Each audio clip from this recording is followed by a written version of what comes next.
We are grateful for our Northwest Territories, for our homes, for our neighbours, and for our freedom. We are grateful for the opportunity we have to meet here and to serve our fellow citizens. May we bring both the strength of our convictions and the willingness to listen and learn to our discussions. May we consider the needs and aspirations of all our fellow citizens in our decisions. May we always represent our constituents with dignity, integrity, and honesty.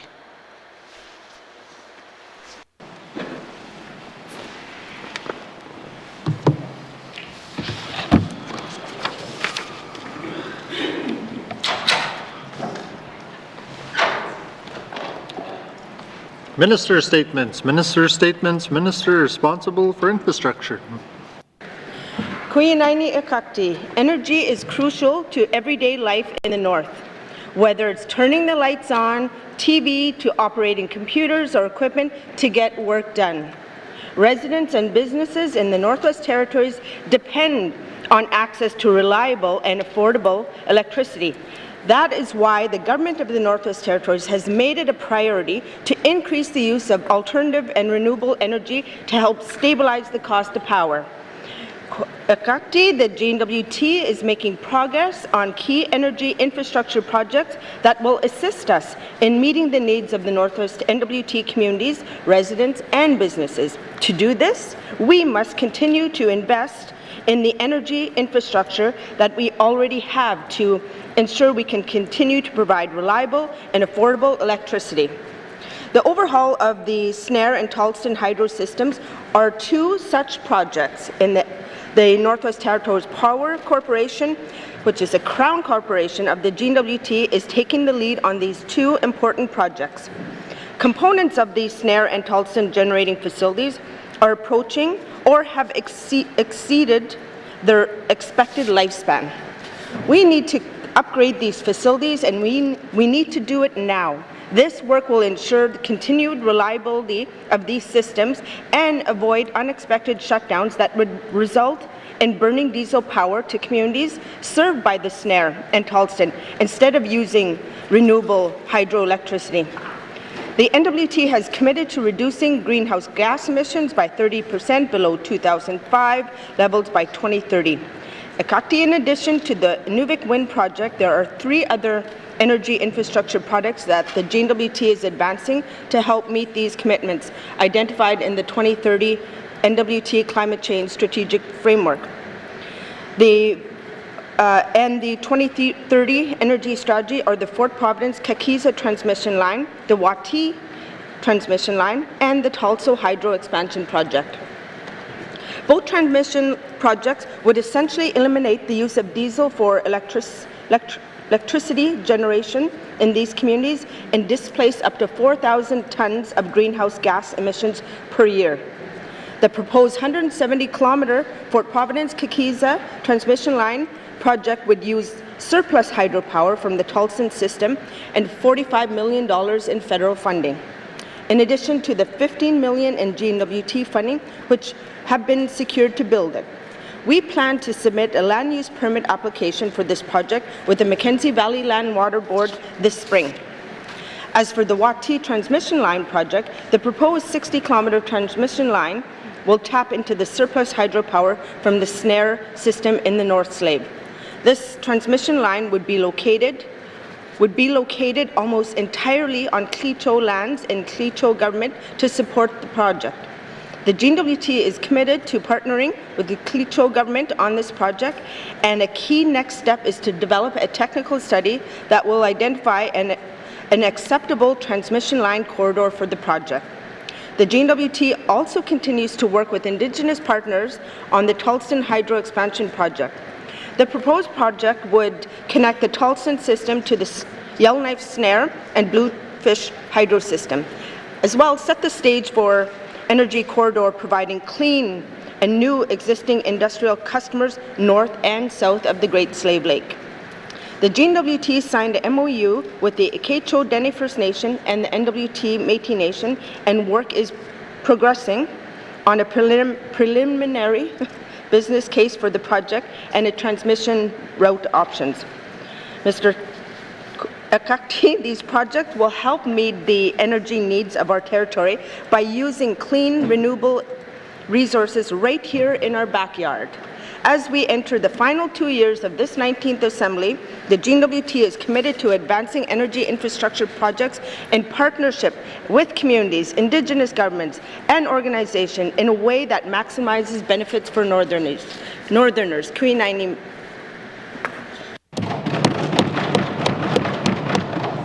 Thank you, Minister. Minister statements. Minister statements. Minister responsible for lands.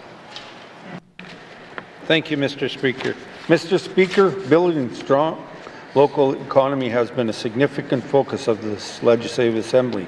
Making more land available to community governments means more business opportunities that help build stronger local economies.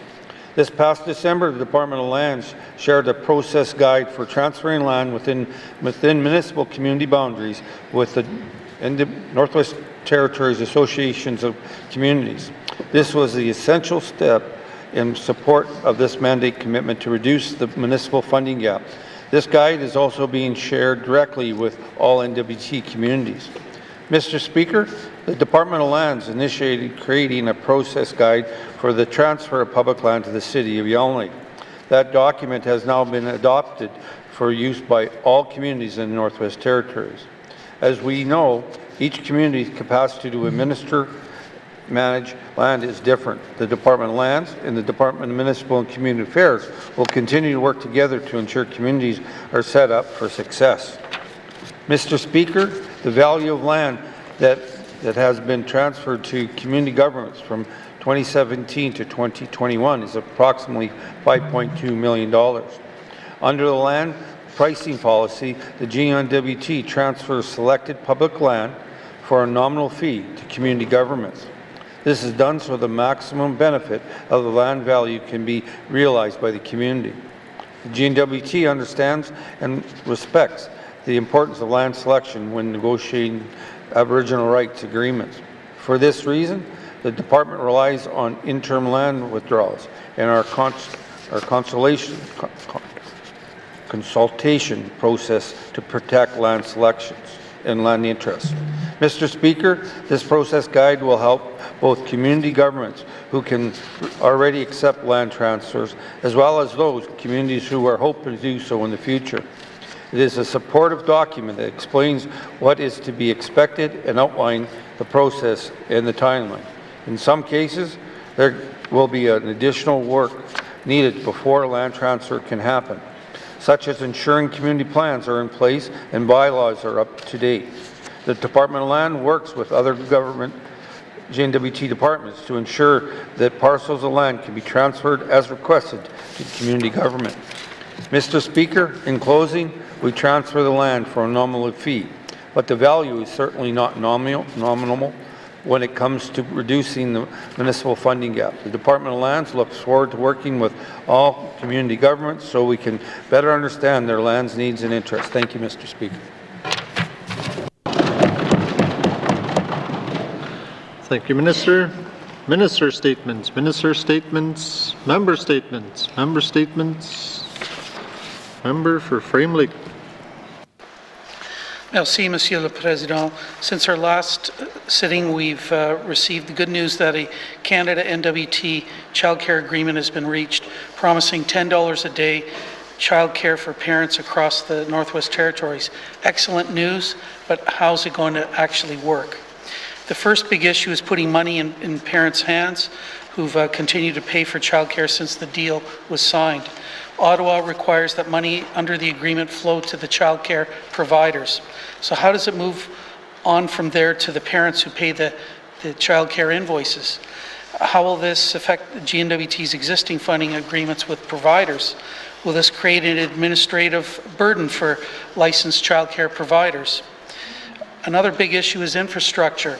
Can any portion of these funds be spent on the construction or remodeling of facilities to create new childcare spaces?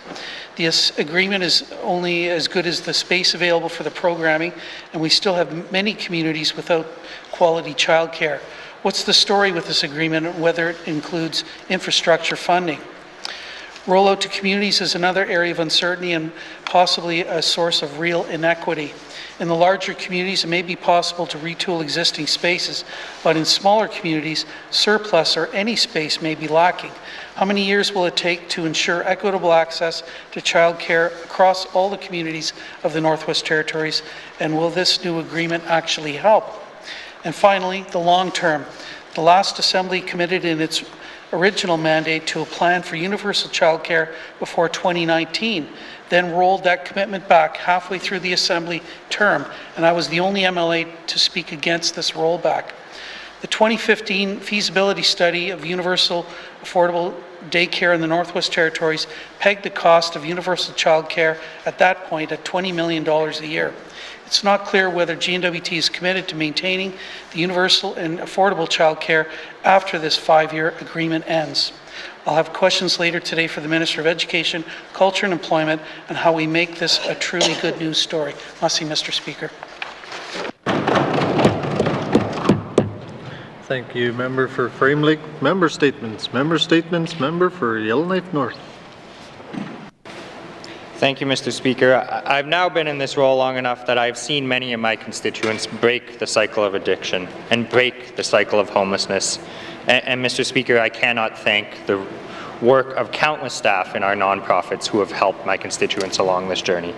But Mr. Speaker, our nonprofits and NGO who provide services that are essential to government are stretched so thin you can see through them. And sadly, when we ask our nonprofits to run these services, they are struggling to get staff, as many of their staff are leaving for higher N.W.T wage jobs, Mr. Speaker. We continue to see an uptake in clients needing mental health and recovery programs in the post-COVID world, Mr. Speaker. And many of our nonprofits are picking up the slack on this, and we need to support them. Today, on my statement, I'd like to focus in on one nonprofit, and that is the Salvation Army, Mr. Speaker. At the Salvation Army, they have the mental health program, which helps the needs of 24 people with very complex mental health needs. And I know if this program didn't exist, it's inevitably a bill that the Department of Health and Social Services would have to pick up at a much higher cost. However, Mr. Speaker, they have not seen an increase in funding for that program in 8 years. Just up one floor, they have their withdrawal management service, Mr. Speaker, a program that is essential in helping people get off alcohol, go to a Southern Treatment Centre, and they recently have expanded it to have 6 months of support after. I know the priority of aftercare in this government, but that is another program that has not changed funding in over 7 years, Mr. Speaker. We can't keep asking our nonprofits to run programs without an increase in funding and with support. And if you go one building over, Mr. Speaker, there's the Bailey House. The Bailey House provides 3 years of transitional housing support. I have seen many of my constituents use the Bailey House as support to get into permanent housing and end homelessness. However, Mr. Speaker, that program has not seen an increase in funding since 2009. Mr. Speaker, this is not just one nonprofit. This is how many of their budgets look. We do not increase their funding with inflation. We do not review these contracts. And at some point, if someone has been providing a service for over a decade and we know it's working, we need to turn that into block funding, guarantee it, and make sure it increases every year along with inflationary pressures. I'll have questions today for the Minister of Finance on how we can accomplish that goal. Thank you, Mr. Speaker.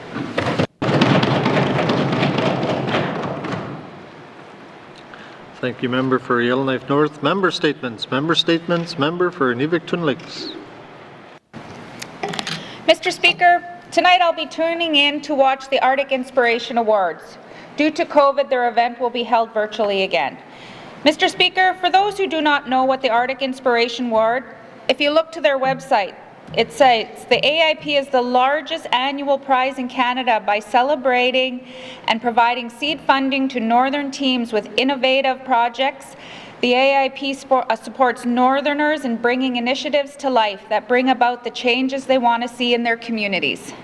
The Arctic Inspiration Prize is by the North and for the North, and is a community of people and groups including Indigenous organizations, academia, governments, non-governmental organization, industry, philanthropy, media and arts, culture and organizations who share a common goal to recognize Northern innovation and excellence and encourage teamwork for the betterment of the life in Canada's North. Every year they have a $1 million prize awarded, up to 4 awards for $500K and up to 7 youth awards for $100,000. This year there are 2 finalists for the $1 million prize, one from the Yukon, one from Nunavut. Good luck to them. What I'm really excited is to watch the N.W.T projects. There are 2 youth finalists in the youth category, and they are both N.W.T projects, Treaty Talks and Indigenous Youth River Guide Training. In the AIP 500K category, there are 6 finalists, with 4 from the N.W.T. Support Wellbeing, Hope House, Fish Camp at Happy's Landing, Tuktoyaktuk Community Climate Resilience Project. I'd like to say good luck to all the candidates and all the finalists. Mr. Speaker, some of the laureates, past winners that some may recognize and have made huge impacts in the Northwest Territories are Arctic Indigenous Wellness Project, FOXY, which is Fostering Open Expression Among Youth, as well as Western Arctic Youth Collective, who's right now having a youth conference in Inuvik, Dene Heroes publication, just to name a few. So make sure you tune in tonight and support our N.W.T finalists. Good luck to all, and I'm sure any project that wins will have a meaningful impact. Thank you, Mr. Speaker. Member statements, member for Great Slave.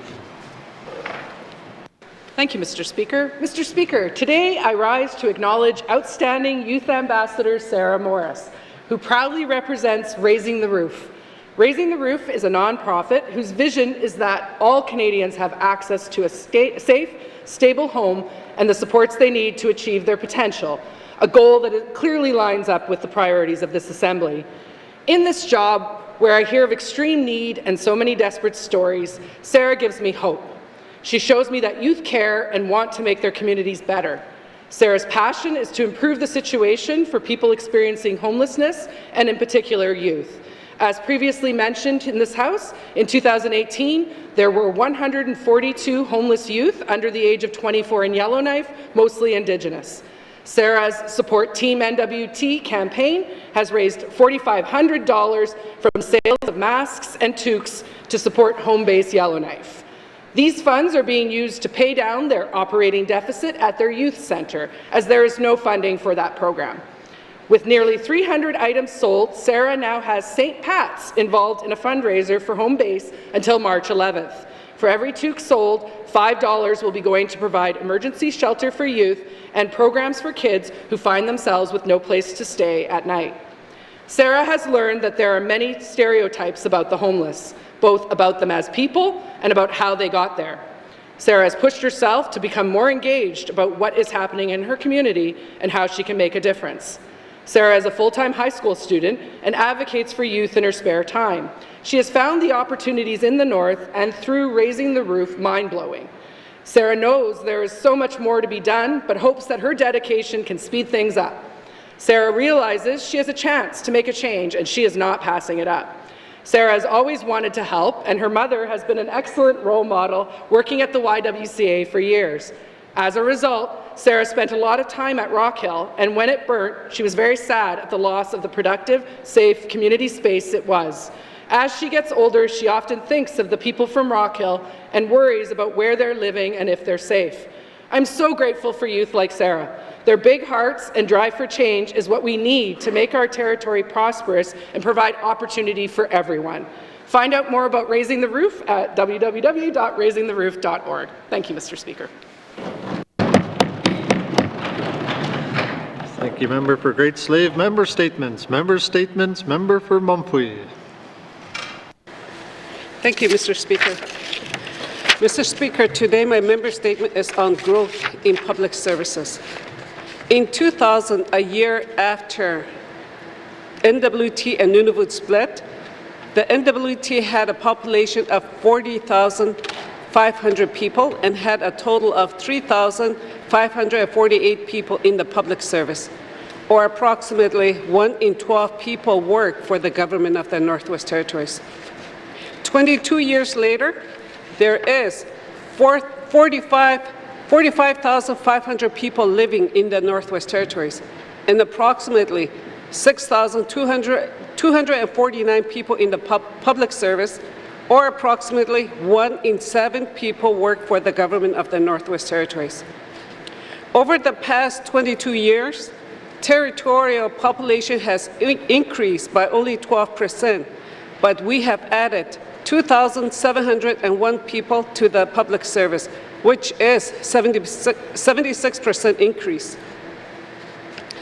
The government of the Northwest Territories currently spends over $400 million on compensations to employees. If the government of the Northwest Territories wants to reduce expenditure, it needs to find a way to control growth of positions. The current model is unsustainable. The minister responsible needs to come up with a short, medium, and long-term plan. I also want to see decentralization addressed as part of this overall plan. We all know that money spent locally contributes to local economic development. This government has a mandate to increase employment in small communities and to diversify the economy. Mr. Speaker, move positions into regional centers and smaller communities.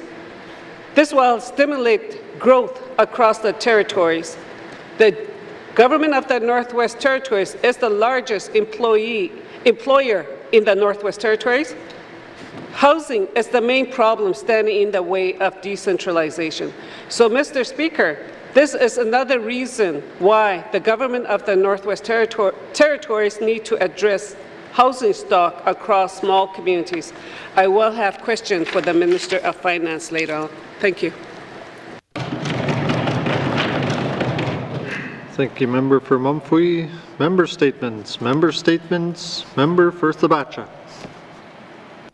Thank you, Mr. Speaker. Mr. Speaker, before I start, I just want to let my community know that I'm very sorry about the chaos that happened in Fort Smith last night, and I'll be home tonight anyways, and I'll deal with it. Mr. Speaker, we all know that homelessness is a huge issue for the N.W.T. and indeed for the country.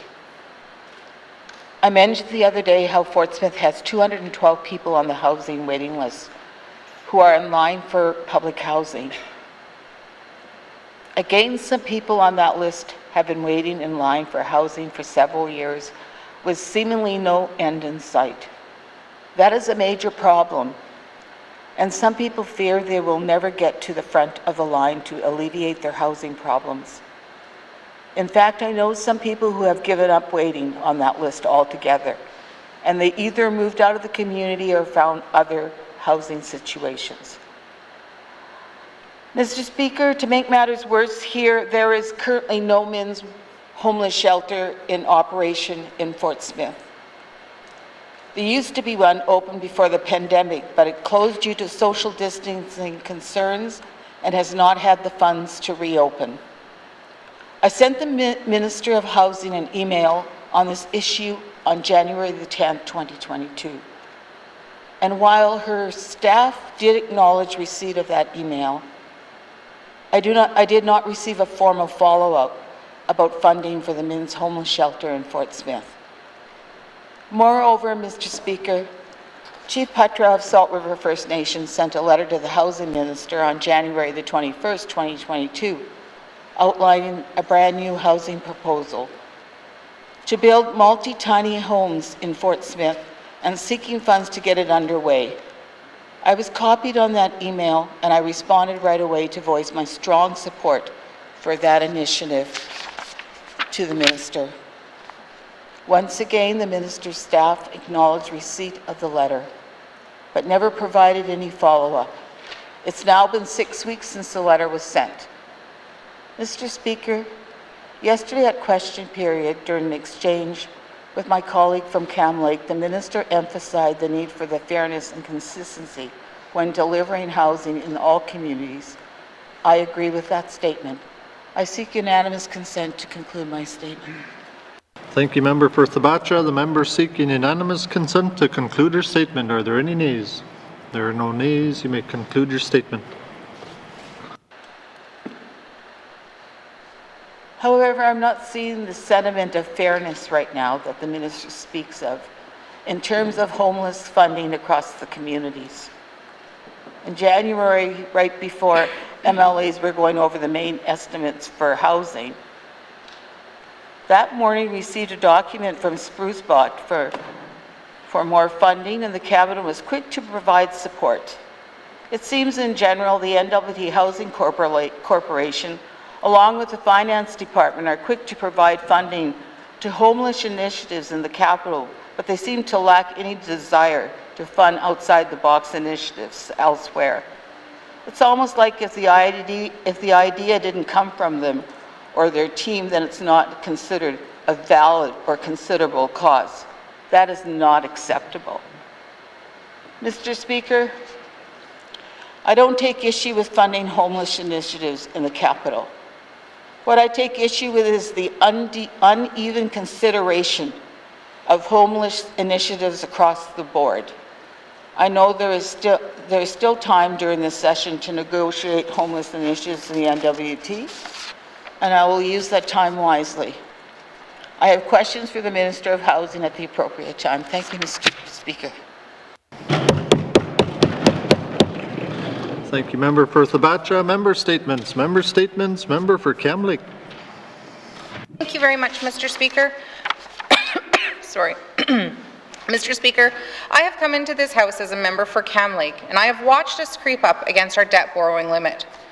I recognize we are a small government serving a small population spread over 1 million square kilometres, and that our fiscal resources are spread thin to build infrastructure and provide the needed services for our residents. This Assembly, with approval from the federal government, increased our debt borrowing limit by $500 million in 2020 and put our total debt borrowing limit up to $1.8 billion. Currently, we have just over $103 million in room to borrow before we reach our limit again. With one more fire or flood or other natural disaster, we could be in a very difficult financial situation, Mr. Speaker.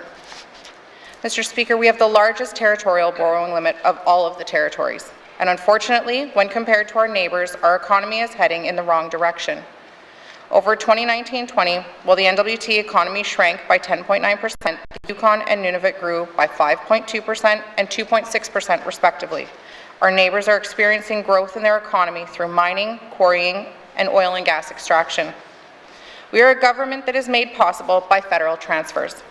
This has provided stability to our government through the pandemic, but over the long term, it is concerning as our economy continues to shrink. Mr. Speaker, we cannot let the N.W.T. become the N.W.T. economy. We need to make smart investments and be proactive to stimulate growth in the private sector now more than ever.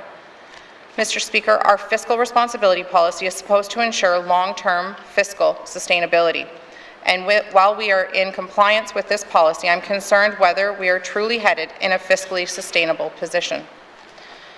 The previous Assembly recognized that the N.W.T. financial situation was unsustainable, with not enough money coming in to pay off growing expenses and debt.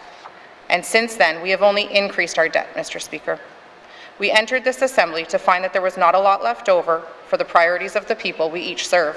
And I am concerned about the fiscal position we will leave for the next Assembly. Thank you, Mr. Speaker. Thank you, Member for Kamlik. Member statements. Member statements. Returns. Oh, just 1 second. Oh, yeah. Returns to oral questions. Returns to oral questions. Recognition of visitors in the gallery. Member for Nahende. Thank you, Mr. Speaker. This is probably a member statement, and I apologize to my colleagues here today. I'm very fortunate, thanks to COVID and the regulations changing. My family, my daughter from Calgary, Nancy, and my 2 grandsons, Jacob and Brady, came in and last night. So we went to Bullock's and did the traditional food there, as well as my daughter Jacqueline, her husband Brendan, my grandson Ezra that's looking through the window there, Aurelia, who's been really great, and Rhett, my newest grandson, is in the back there, as well as my baby my personal baby, and that's Steve in there. So thank you very much for coming here. I greatly appreciate you being here and spending the weekend with me. Thank you, Mr. Speaker. Thank you. Member for Nahende. Recognition of visitors in the gallery. Member for N.W.T. Kuinani Akakti, I'd like to recognize my Deputy Minister, Steve Ludit, who's watching here with us today, as well as his daughter, Ellie Ludit. Thank you for being here with us today, and good luck in Arctic Winter Games, Ellie. Thank you, Member for N.W.T. Recognition of visitors in the gallery. Member for Statute. Thank you, Mr. Speaker. I would like to recognize Ms. Janelle and Sarah Morris. I had the opportunity of being interviewed by Sarah, who is a grade 10 student at St. Patrick's High School. Very innovative ideas looking and working towards homelessness. It's really nice to see our younger people come forward and also express their interest, and it's a conversation that I'm looking forward to in the coming months, and also hopefully that she'd be working with us during the summer. Thank you, Mr. Speaker. Thank you, Member for Statute. Recognition of visitors in the gallery. Member for Great Slave. Thank you, Mr. Speaker. I'm also going to rise to recognize Sarah Morris and her mom, Jeanette.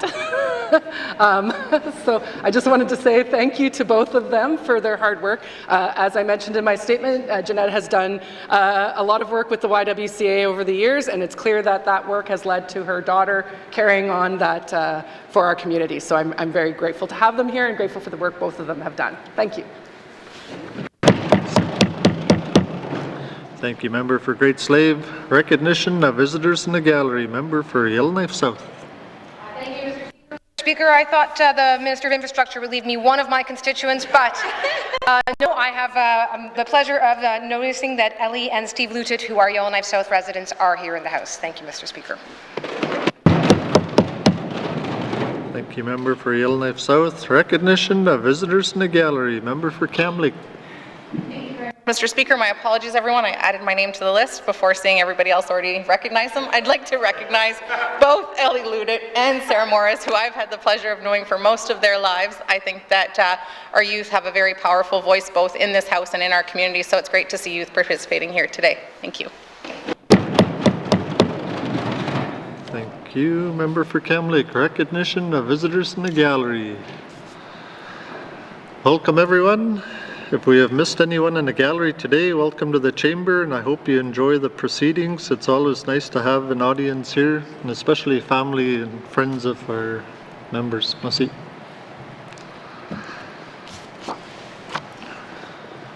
Acknowledgements. Acknowledgements.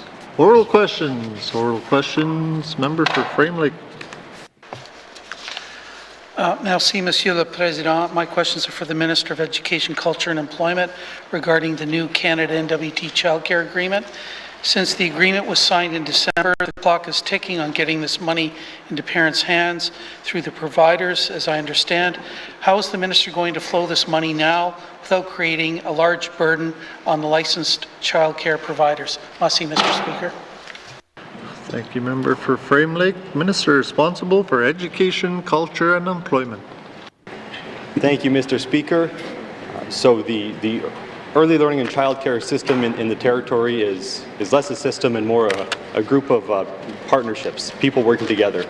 The GNWT does not provide early learning and childcare services, but it supports those providers. And the way that this new money is going to flow back to parents is similar to what we did in the summer of 2020 with the funding for COVID when we reduced childcare fees. So those licensed centers, childcare centers, that want to opt in to this program will receive the childcare fee reduction subsidy. They will then flow that money back to parents. And to ensure that they are supported, we're going to be providing those childcare providers with some administrative funds to help support them in those efforts, because we understand it will be a lot of work. And so we're supporting them financially to do that work. Thank you. Thank you, Minister. Oral questions. Member for Frame Lake. Merci, Monsieur le Président. I want to thank the Minister for that, and I guess the devil will be in the details, but my second question is straightforward. Can the minister tell us whether and how much of the new funding under this agreement is available for infrastructure to create new childcare spaces? I'll see, Mr. Speaker. Thank you, member for Frame Lake. Minister responsible for EC&E. Thank you, Mr. Speaker. So as the member is aware, we have our own infrastructure fund for early learning and childcare. That's $1 million a year. We have the 2 agreements with Canada. We have a bilateral agreement as well as the Canada-wide agreement, and each of those contains just over $100,000 for infrastructure. In addition to our own programming, we have almost $300,000 in health and safety funding, which can be used for upgrades to ensure that centres are compliant with the requirements of the fire marshal. In our bilateral agreement, there's also around $500,000 for additional grants to support the purchase of supplies that are needed to operate a child care centre. So throughout our 2 agreements as well as our own funding, we do provide supports for infrastructure, and we've also looked at all of our programs and are determining if there's a need to have more infrastructure funding and how we might be able to repurpose some of the current funding that we have towards that, given that we now have a large influx of money from the federal government. Thank you. Thank you, Minister. Oral questions. Member for Frame Lake. Merci, Monsieur le Président. I want to thank the Minister for that, and always happy to support more funding for on the capital side for infrastructure. Even if he wants to bring forward a SUP, I'm happy to support that. As I said, we have an agreement, and that's a welcome thing, but I'm still worried about when these benefits are going to start to flow. I expect smaller communities, especially the 11 without licensed childcares, will not see any benefits under this new agreement for years. Can the minister tell us what the plan is for the communities without licensed childcare spaces, and how we will make sure there's an equitable approach across the Northwest Territories? Merci, Mr. Speaker. Member for Frame Lake. Minister responsible for EC&E. Thank you, Mr. Speaker. And since we began the Early Learning and Childcare Infrastructure Fund, we prioritized applications from small communities. It is important to note that not all small communities need childcare facilities. In some communities, there's no children under the age of 5. And in some communities, there's so few children that they would prefer to be with family. So I don't think we're ever going to have a scenario in the territory where every single community has a licensed childcare centre. There's going to be different options in different communities. But we are supporting, we are prioritizing those small communities that don't have childcare. And we're going to work with the Indigenous governments and then NGOs who might be interested in operating childcare facilities. And I have to note that the Indigenous governments also have a separate stream of funding from the federal government that they can access to help support the development of childcare facilities. And so we all need to work together. And if there's an organization in a region who's interested in opening a childcare center, we're more than happy to provide any support we can through our early learning and childcare consultants that we have in all the regions, and who do a great job. And they're our boots on the ground. And I recommend that anyone who has an interest in opening a childcare centre contact them. Thank you. Thank you, Minister. Final supplementary. Member for Frame Lake. Merci, Monsieur le Président. I was getting worried there was going to be a minister's statement there, but this agreement promises great things for the next 5 years, but it's not clear how sustainable childcare will be over the longer term. Can the minister tell us what the plans are to ensure there's sustainable, universal, and affordable childcare across the N.W.T. after this 5-year agreement ends? Merci, Mr. Speaker. Thank you, Member for Frame Lake. Minister responsible for EC&E. Thank you, Mr. Speaker, and I apologize for my long answers. It's an exciting topic, and if the member doesn't want long answers, he shouldn't ask such exciting questions. We will continue to advocate for longer-term funding. We always do that. The federal government has also created an early learning and childcare secretariat, so they really are putting the infrastructure around this system to help ensure that it is stable. And I suspect there's also some legislation in the works from the federal government to ensure that this funding lives on past the current government. Thank you. Thank you, Minister. Oral questions. Oral questions. Member for Great Slave. Thank you, Mr. Speaker. Mr. Speaker, my questions are for the Minister responsible for youth, Minister Thompson there. We often speak in this room about the many silos within the N.W.T, and given that there are several departments that fund programs and supports for youth, such as Health and Social Services, ECE, Housing, what is the Minister doing, as the Minister responsible for youth, to work with his colleagues to ensure that youth aren't falling into the gaps of the N.W.T funding? Thank you. Thank you, Member for Great Slave. Minister responsible for youth. Thank you very much, Mr. Speaker, and I thank the member for the question. And going to try to keep it succinct because this is a very important topic for myself, as well aware, as you see my grandchildren in this room here. So, Mr. Speaker, we are having conversations with our colleagues from ECE, Health, Justice, Housing as well. You know, these are conversations we have. We have a committee of cabinet, we have those conversations, but we also have the conversation at the department level on how we can work together with our other departments and NGOs out there. So it is very important, and we look to see how we can enhance our existing funding sources to help the youth move forward on certain programs. Thank you, Mr. Speaker. Thank you, Minister. Oral questions. Member for Great Slave. Thank you, Mr. Speaker. And actually, it couldn't be more timely that the Minister's family is all here while I speak about youth, and I do know that there is a focus of his on that area. And speaking of which, when we focus on youth and we divert them from a life of poverty, we will actually end up saving ourselves a lot of money in the long run. So can the Minister speak to why the N.W.T is not funding Home Base's Youth Centre, given that they are the only organization in the Northwest Territories that is solely supporting youth? Thank you.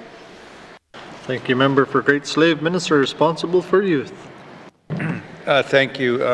For that detail, I'll have to get back to the member on it, but my understanding is it's an application based through our youth centers. They can put their applications in, and then it's allocated accordingly. But in regards to Home Base, I will have to find out exactly why that funding hasn't been available. Thank you, Mr. Speaker. Thank you, Minister. Oral questions. Member for Great Slave. Thank you, Mr. Speaker. And yeah, that does speak to a lot of what we talk about around making our NGOs and nonprofits jump through hoops in order to get our funding versus the core funding that I know my colleagues often push for. So yeah, more of a comment on that. I guess my next question is, does the Minister commit to joining me and working with me to do a tour of Home Base and have those conversations with the Executive Director there? It's my feeling that by getting feedback from the stakeholders, we can better inform our processes going forward. Thank you. Thank you, Member for Great Slave. Minister responsible for youth. Try to prolong the answer. Yes. Thank you, Minister. Oral questions. Member for Great Slave.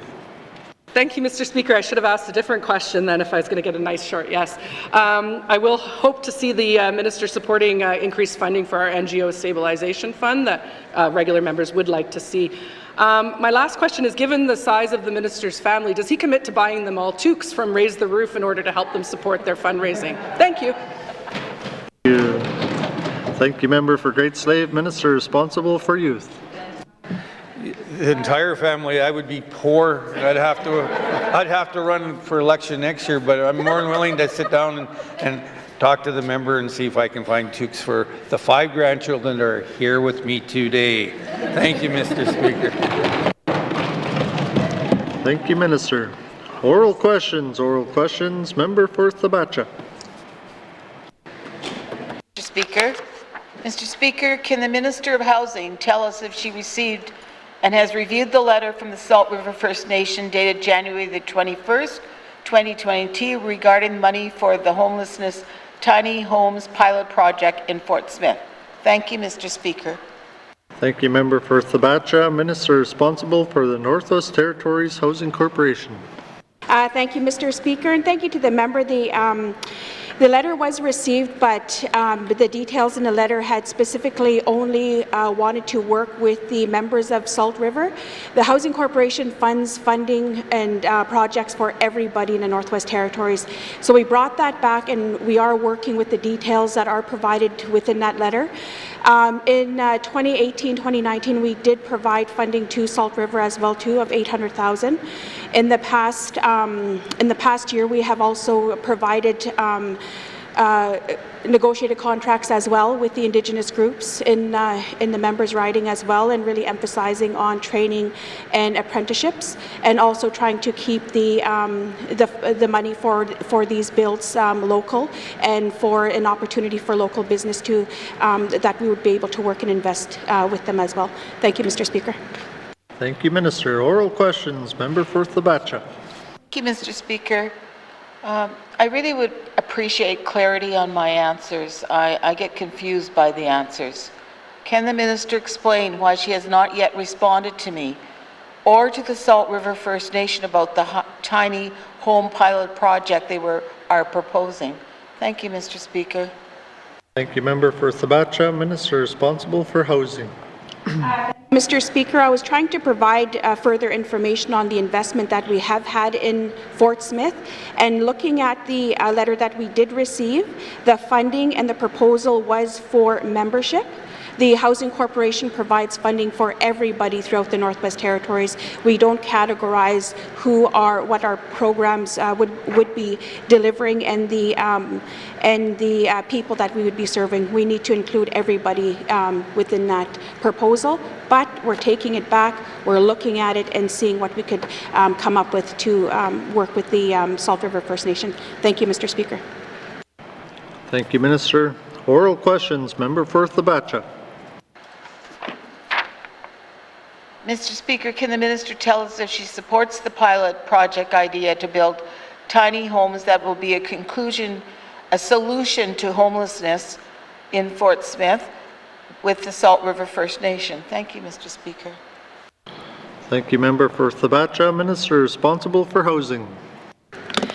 Thank you, Mr. Speaker. The Housing Corporation is always looking for innovative ideas as well too, but the other thing that I'm very cautious of is that we need to provide funding and supports to everybody throughout the Northwest Territories, and homelessness is a huge issue throughout the territory. Just looking at the notes that I do have, we did look at the tiny homes throughout the territory, and that it was brought into us, and looking at constructing them was between $300,000 and $500,000 each for the territory. But if we're looking at community investment in a small investment project, and if we're able to deliver them at a lower cost, I would need to bring that back to my department. But just to inform the member, we are trying to calculate those numbers and come up with something that is fair for the members' riding. Thank you, Mr. Speaker. Thank you, Minister. Final supplementary. Member for Thabacha. Thank you, Mr. Speaker. Mr. Speaker, will the minister commit to provide funding to the tiny home pilot project by the Salt River First Nation? If not, can the minister explain her position? Thank you, Mr. Speaker. Thank you, Member for Thabacha. Minister responsible for housing. Thank you, Mr. Speaker. And we know as a government as well too that funding is quite crucial right now with the housing portfolio as well. But we are trying to be very innovative on what it is that we can address, and looking at these proposals coming forward and how we can further work with the Indigenous groups. One of the things that I've asked the department is looking at the co-investment fund and the federal funding that is available to the Indigenous groups, and how can we partner and trying to look at those costs. I do support the project that we could support this in several different ways as well too, and looking at the designs that we actually do have, what it is that we've provided so far, the time that we had taken into considering building tiny homes throughout the territory as well. So just to further on that response as well, I do have two housing employees that will be reaching out to Salt River First Nation that now we're able to meet face to face, so they should be going into the community in the next few weeks. Thank you, Mr. Speaker. Thank you, Minister. Oral questions. Member for Yellowknife North. Thank you, Mr. Speaker. The N.W.T provides over $50 million to nonprofits through a variety of contribution agreements. And as I spoke about in my statement, I think many of these have not seen increases in years, despite inflationary costs. My question for the Minister of Finance is, can we review all of our various contribution agreements to nonprofits and create some sort of policy that the ones that have not seen increases in, sometimes a decade, Mr. Speaker, get an increase? Because at some point, I don't believe we can be asking people to provide government services that don't address the increased cost of living. Thank you, Mr. Speaker.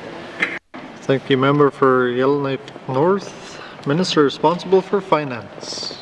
Thank you, Mr. Speaker. Yes, Mr. Speaker, there has been analysis done.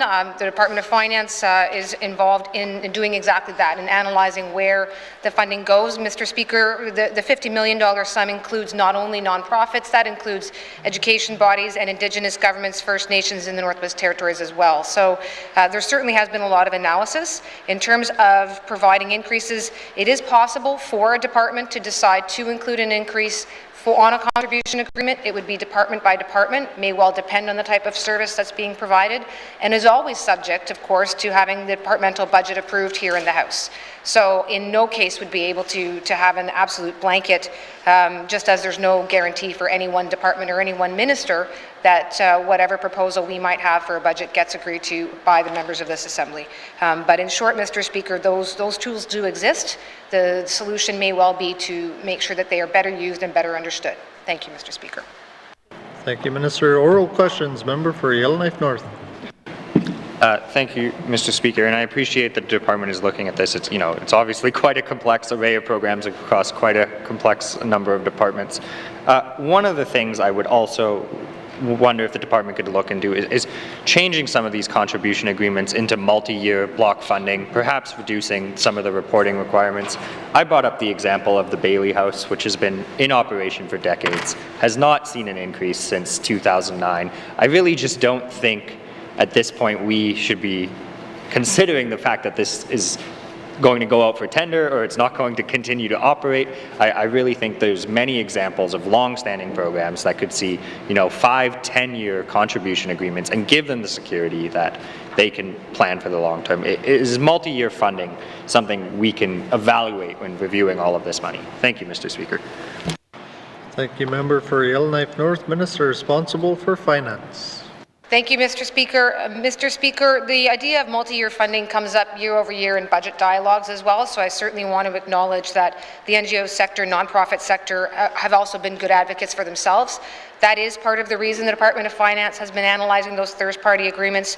I appreciate the member's point. There are already multi-year agreements out there. For example, I know I've signed ones with the Status of Women and Native Women's Association. They're always contingent, of course, on the funding being approved here, but it does provide some certainty when there's a sense that upon approval here that the funding will indeed continue to flow. So as I've said, again, I can and will take back the idea of making that process better known and making perhaps a bit more of a corporate approach from the Department of Finance to my colleagues so that we are all able to make use of that tool. Thank you, Mr. Speaker. Thank you, Minister. Oral questions. Member for Yellowknife North. Yeah, thank you, Mr. Speaker.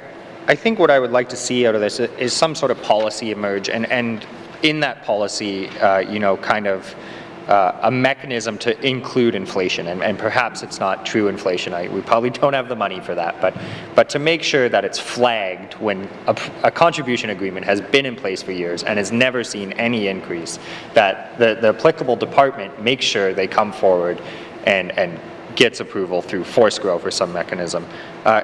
Can we look at a policy mechanism to build inflation into these variety of contribution agreements? Thank you, Mr. Speaker.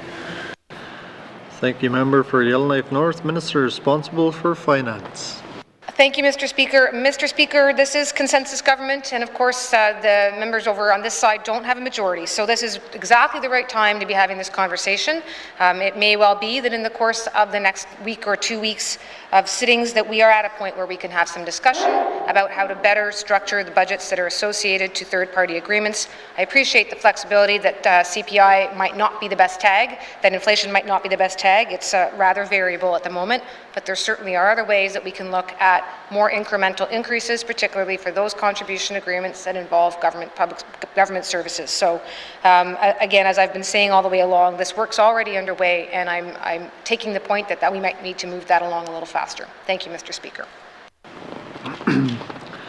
Thank you, Minister. Final oral questions. Oral questions. Member for Frame Lake. Merci, Monsieur le Président. I want to ask some questions of the Minister of Environment and Natural Resources. On February 24th, in Committee of the Whole, I asked him some questions about N.W.T seat on the Oil Sands Monitoring Oversight Committee. And I'd like to know from the Minister whether the concerns of the House have been transmitted to the Government of Alberta over their rejection of a N.W.T seat on that committee. Merci, Mr. Speaker. Thank you, Member for Frame Lake. Minister responsible for ENR. Thank you, Mr. Speaker. Mr. Speaker, I can't say exactly if it has or not, but I'm pretty sure we've sent them and given that message to the federal government and the Alberta government that these concerns are been raised in the House and have been raised with our Indigenous organizations and governments that we work with. Thank you, Mr. Speaker. Excuse me. Thank you, Minister. Oral questions. Member for Frame Lake. Merci, Monsieur le Président. I want to thank the Minister for that, and I'm happy to send my remarks directly to the Minister in Alberta if that's going to help move this along. But has there been any change in position from the Government of Alberta about a N.W.T seat on this committee? Merci, Mr. Speaker. Thank you, Member for Frame Lake. Minister responsible for ENR. Thank you, Mr. Speaker. Mr. Speaker, we're still waiting for a response from the federal minister, but we have not heard back from the Alberta government except for the letter that we had received, and they were saying no to both our requests for both the committee and the technical advisor committee. I think that's the other one as well. Thank you, Mr. Speaker. Thank you, Minister. Oral questions. Member for Frame Lake. Merci, Monsieur le Président. I want to thank the Minister for that. You know, I write letters sometimes, and sometimes I don't get answers to emails. Sometimes the best thing to do, Mr. Speaker, is actually pick up the phone and call someone. So I'm asking the Minister if he would be willing to pick up the phone and call our Federal Minister of Environment and Climate Change Canada and have a personal discussion with the Federal Minister on this matter. Merci, Mr. Speaker. Thank you, Member for Frame Lake. Minister responsible for ENR. Thank you, Mr. Speaker. Mr. Speaker, that is in the works. We are working on, we're trying to wait for that response, but we are in the process of looking at phoning not just the federal minister, but the Alberta minister as well, to have those frank conversations. Thank you, Mr. Speaker. Thank you, Minister. Final supplementary. Member for Frame Lake. Merci, Monsieur le Président. I want to thank the Minister for that. I guess we don't seem to be making a lot of progress on this file. So I'm wondering how is the Minister working with Indigenous governments and to try to get them on board as well to put pressure on these two orders of government to finally pay some attention to us and make sure that we're well represented in this committee and the whole issue of the development of regulations for the discharge of tar sands. So how's the Minister working with Indigenous governments on this file? Merci, Mr. Speaker. Thank you, Member for Frame Lake. Minister responsible for ENR. Thank you, Mr. Speaker, and I appreciate the question from the member. Previously, we had a face-to-face meeting. Unfortunately, due to COVID, we were trying to have meetings through the phone, but we are planning to have our next meeting. We're in the planning process with the restrictions being released or reduced by the Chief Public Health Officer. We are in the process of trying to have a face-to-face meeting with our Indigenous governments. I can guarantee you that our Indigenous organizations and governments have been very upfront and have been bringing forth their concerns, just not to myself, but I believe to the federal government as well as the Alberta government, but also in the press. They've been bringing forth their concerns, and I appreciate the work that they're trying to do to help us resolve this very difficult issue. Thank you, Mr. Speaker. Thank you, Minister. Oral questions. Member for Kamloops. Thank you very much, Mr. Speaker. Mr. Speaker, my questions today are for the Minister of the Housing Corporation. Mr. Speaker, roughly 30% of children in the child welfare system were apprehended due to exposure to domestic violence. But in many of our communities, the shortage of housing means a parent cannot move to a new home. Because of the community residency policy, it also means that a family or a parent cannot put their name on a wait list of another community. This jeopardizes the safety of families and risks continuing cycles of apprehension. So my question for the Minister is, does the Minister agree that we must prohibit the apprehension of children on the basis of poverty and access to housing? Thank you. Thank you, Member for Kamloops. Minister responsible for Northwest Territories Housing Corporation. Thank you, Mr. Speaker, and thank you to the member as well, too, because she has brought this up quite a number of times.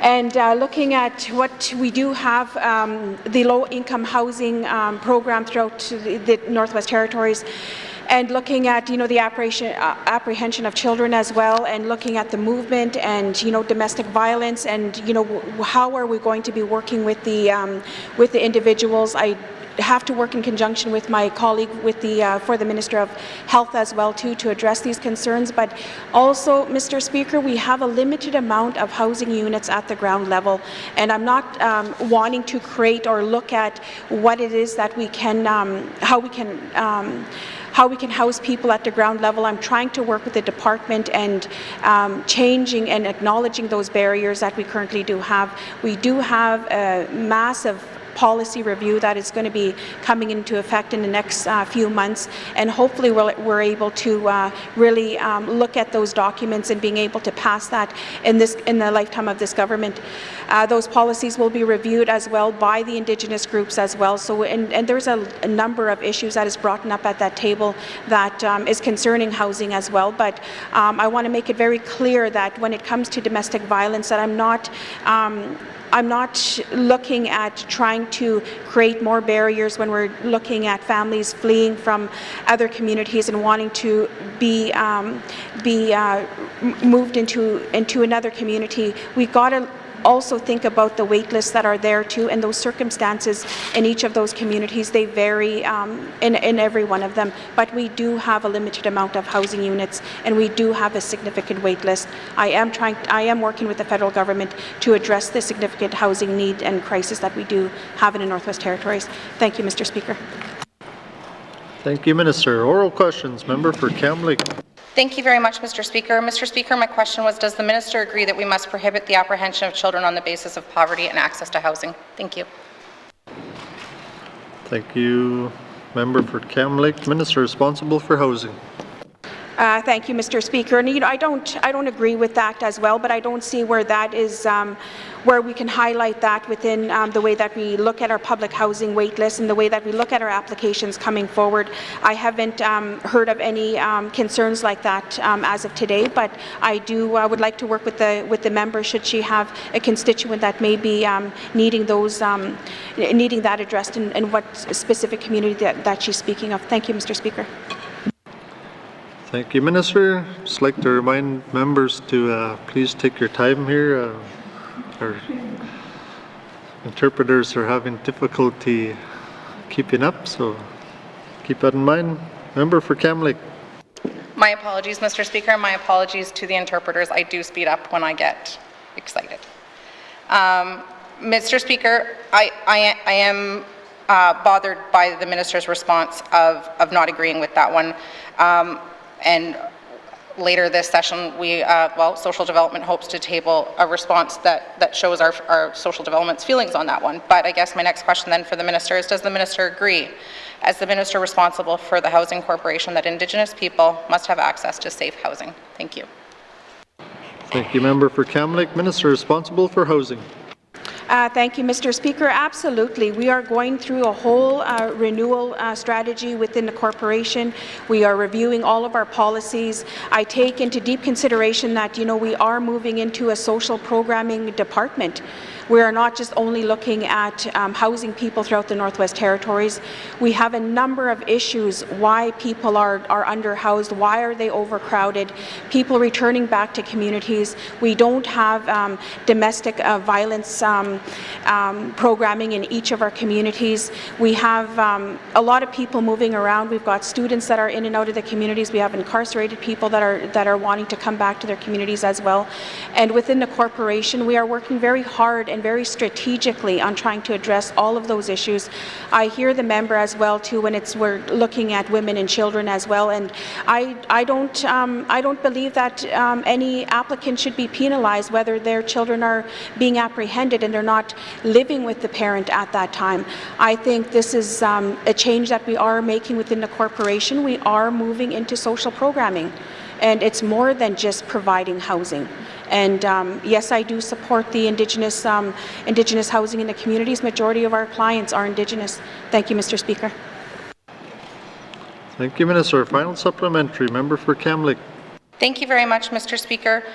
Mr. Speaker, the reason I asked the first two questions of the Minister was because those are directly from the MMIWG Calls for Justice and the United Nations Declaration on the Rights of Indigenous People. And I think if this government is truly serious about implementing those, then we need to make sure that our policies don't stand against those. My next question for the Minister is, the Minister told me after the first question that the policies are being reviewed by Indigenous groups. The Minister said yesterday to me that LHOs decide their own policies, and so I'm wondering then if the Minister is talking to Indigenous groups about reviewing these policies. Should I be talking to Indigenous groups and not the Minister of Housing? Thank you. Thank you, Member for Kamloops. Minister responsible for housing. Thank you, Mr. Speaker. And I want to be very clear that I've been challenged as well to be making sure that we do include the Indigenous groups, and they have provided a lot of feedback and a lot of advocation as to how we deliver the housing program. We've been very much criticized at the ground level for not making drastic improvements to how we deliver housing. And we have created a Council of Leaders working group, and this is important to the Housing Corporation, to making sure that we have that direct partnership, and we are making changes to the policies that we are working with today. And also, I want to recognize the local housing authorities and the service contracts that they provide as well too. We are going through a huge overhaul throughout the Housing Corporation, and I know that a lot of concerns have been brought up, and we are trying to work with them and we are trying to address them. But we will be following up with committee as well too once we do receive a feedback from the Indigenous groups. Thank you, Mr. Speaker. Thank you, Minister. Oral questions. Member for Mumfwee. Thank you. It's a question for Minister of Finance. Can the Minister explain why Government of the Northwest Territories has added 2,700 positions to the public service while our population has only increased by 5,000 people? Thank you, Member for Mumfwee. Minister responsible for Finance. Thank you, Mr. Speaker. Mr. Speaker, I heard quite a number of numbers and dates coming out of the member's statement earlier. I can speak to, Mr. Speaker, the 22-23 main estimates, which for the public service has a net 5 people being added. If I include all of the public agencies and various special purpose funds, the Surface Rights Board, etc., at that point we have over 6,249 public servants. There is a total net increase of 48 this year, Mr. Speaker, so I can certainly go back and look at some of the evolutionary history over the last few years, but for this year, as I've said, the departments here are a net increase of 5. Thank you, Mr. Speaker. Thank you, Minister. Oral questions. Member for Mumfwee. Thank you. Can the Minister explain why health, education, and housing outcomes in many small N.W.T communities have gotten worse, while the public service has added 2,700 positions. Thank you. Thank you, Member for Mumfwee. Minister responsible for Finance. Thank you, Mr. Speaker. Mr. Speaker, we're always a little hesitant to speak not only on behalf of other departments, but on behalf of prior assemblies. So it's going to be difficult for me to say what did or did not happen over the last 20-some years of a government. Mr. Speaker, I can say that at this point, one of the reasons that we are so focused on, as some have said, the concerns around there not being more cuts despite the fiscal situation, is because this Assembly has prioritized social wellness, it has prioritized health indicators, it has prioritized education outcomes, and all of our departments need all of their resources to be able to achieve the goals that we've set for ourselves in all of those areas. Thank you, Mr. Speaker. Thank you, Minister. Oral questions. Member for Mumfwee. Thank you.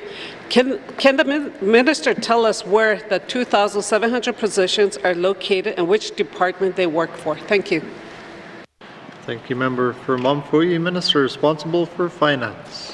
Thank you, Mr. Speaker. Mr. Speaker, I think the member and I are going to have to get our calculators out together. As I've said, I have the main estimates open in front of me. The 22-23 main estimates show 3,900 staff of the departments, or a total of 6,249 public servants, including all of the public agencies. So I'm certainly happy to look at what numbers or mathematics are being used and see if we can't figure out a solution. Thank you, Mr. Speaker.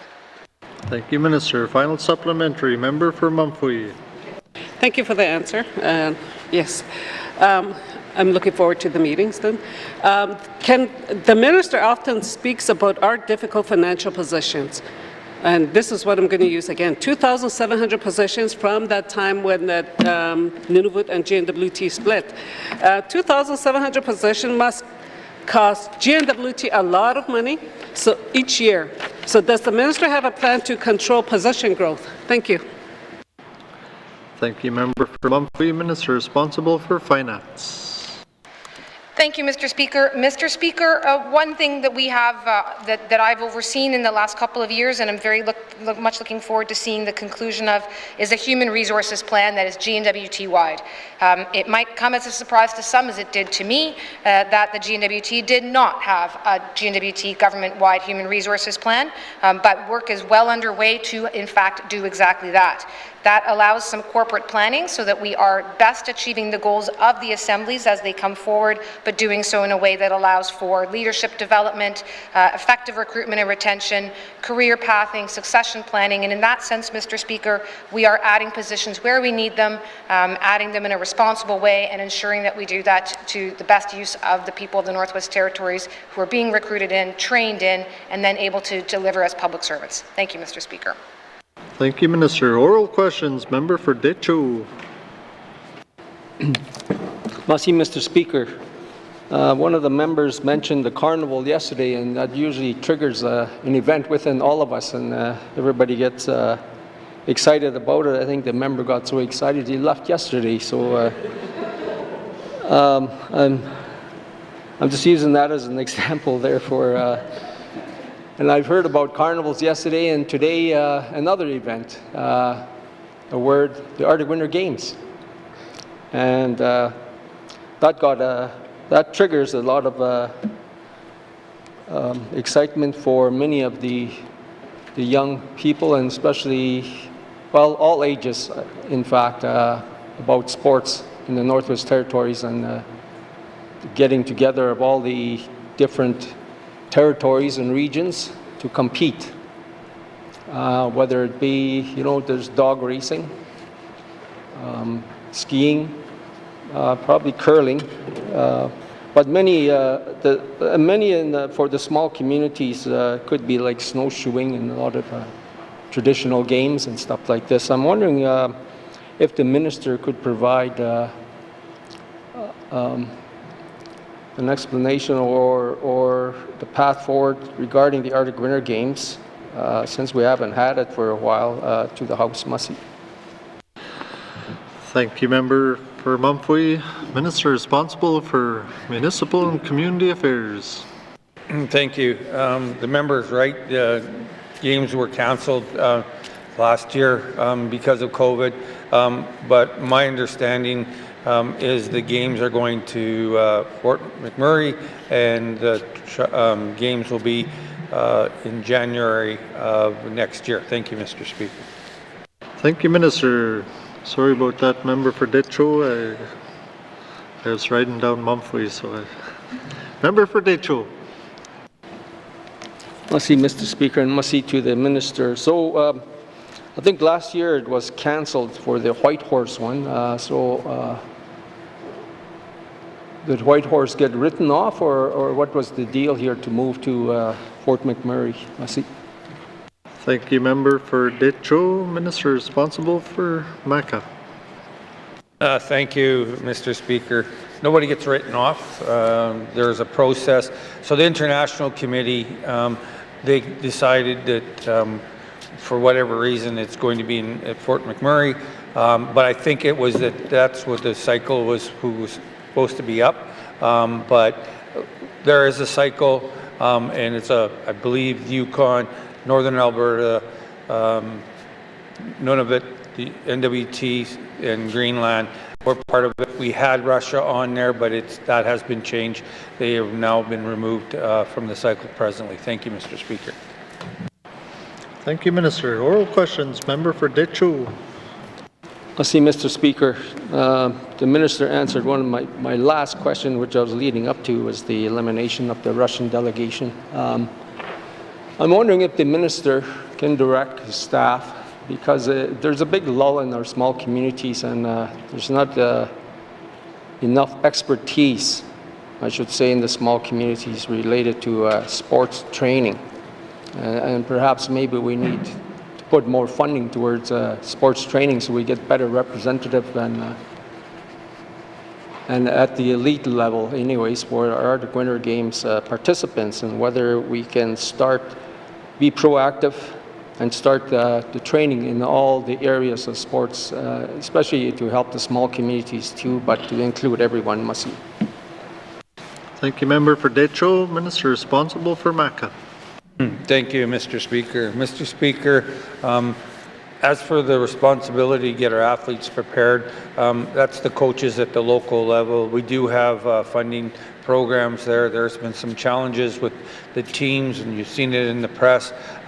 We do have a potential solution. We haven't taken it to committee yet, and I want to make sure I take it to committee so they can get government operations. They can see what's going on, what we're proposing, then we will make it public. But right now, we were working with our communities. There's regional organizations called the Mackenzie Recreation Association and the Wolffoot Sawtoo Recreation Association as well. They meet, the communities meet, they come up with a plan when they're going to do events. There's also funding available through various municipal and community affairs programs, and the sport and rec councils, the Mackenzie Rec and the BDSRA. There's funding there available that communities can access it, and we've worked on with Aboriginal Circle as well as building our athletes up. Thank you, Mr. Speaker. Thank you, Minister. Final supplementary, member for Decho. Must see, Mr. Speaker, and must see to the minister for that. Yes, the department has the funding. The department can get the expertise to help the small communities, especially with coaching. If they can provide the funding so that we can hire expert coaching to help our athletes become elite, athletes, and it takes a fair level of training to do, and this would really help a lot of our youth since, post-COVID, with their mental health also, and I really think it's a great idea to really look at this and advance it, and then also to think about the dog sled racing to be part of the Arctic Winter Games, because we do have many events in the N.W.T, a circuit with dog racing that happens within the Northwest Territories and in Northern Alberta and different places. I'm wondering if the minister could comment on that, Masi. Thank you, member for Decho. Minister responsible for MACA. Thank you, Mr. Speaker. Mr. Speaker, there was a couple questions there, and I apologize to the member if I missed an answer on or some of the questions there. In regarding to get out there and hire specialists and that, we have money available to train coaches. We work with, there's programs, there's to Sport North, there's the NCCP program. So we try to get out there, we try to get, that's the, sorry, National Coaching Certificate Program. I apologize for using acronyms there, Mr. Speaker. So there is programs out there to help train our local people. We do have the ability to bring people in. Various organizations work with communities to bring people in there. In regards to dog mushing, my understanding it was still in the Art of Winter Games, and I apologize if it's changed, but my understanding it is, unless it's outside Canada. So it's available in Northern Alberta, and it's very much youth oriented. Thank you, Mr. Speaker. Thank you, Minister. Oral questions. Member for Mumfree. This is to the Minister of Finance. Okay, can the Minister commit to establishing a decentralization initiative within the Department of Finance to review how and where the government of the Northwest Territories can put positions into small communities? We need to look at job descriptions and update them to ensure people are used fully and efficiently. Thank you. Thank you, Member for Mumfree. Minister responsible for Finance. Thank you, Mr. Speaker. Mr. Speaker, one might recall, if not that long ago, although certainly several assemblies ago, when Human Resources was separate from the Department of Finance. There's been a number of different times over history where different efforts have been made. There is nothing in our schedule or plans right now or in our priorities of this government for a new restructuring of Human Resources or formal decentralization. What I can say, Mr. Speaker, is two things. Firstly, we have the remote work policy now, whereby positions that are located in headquarters or in a regional centre could be occupied by someone who lives in a smaller community or outside of the headquarters.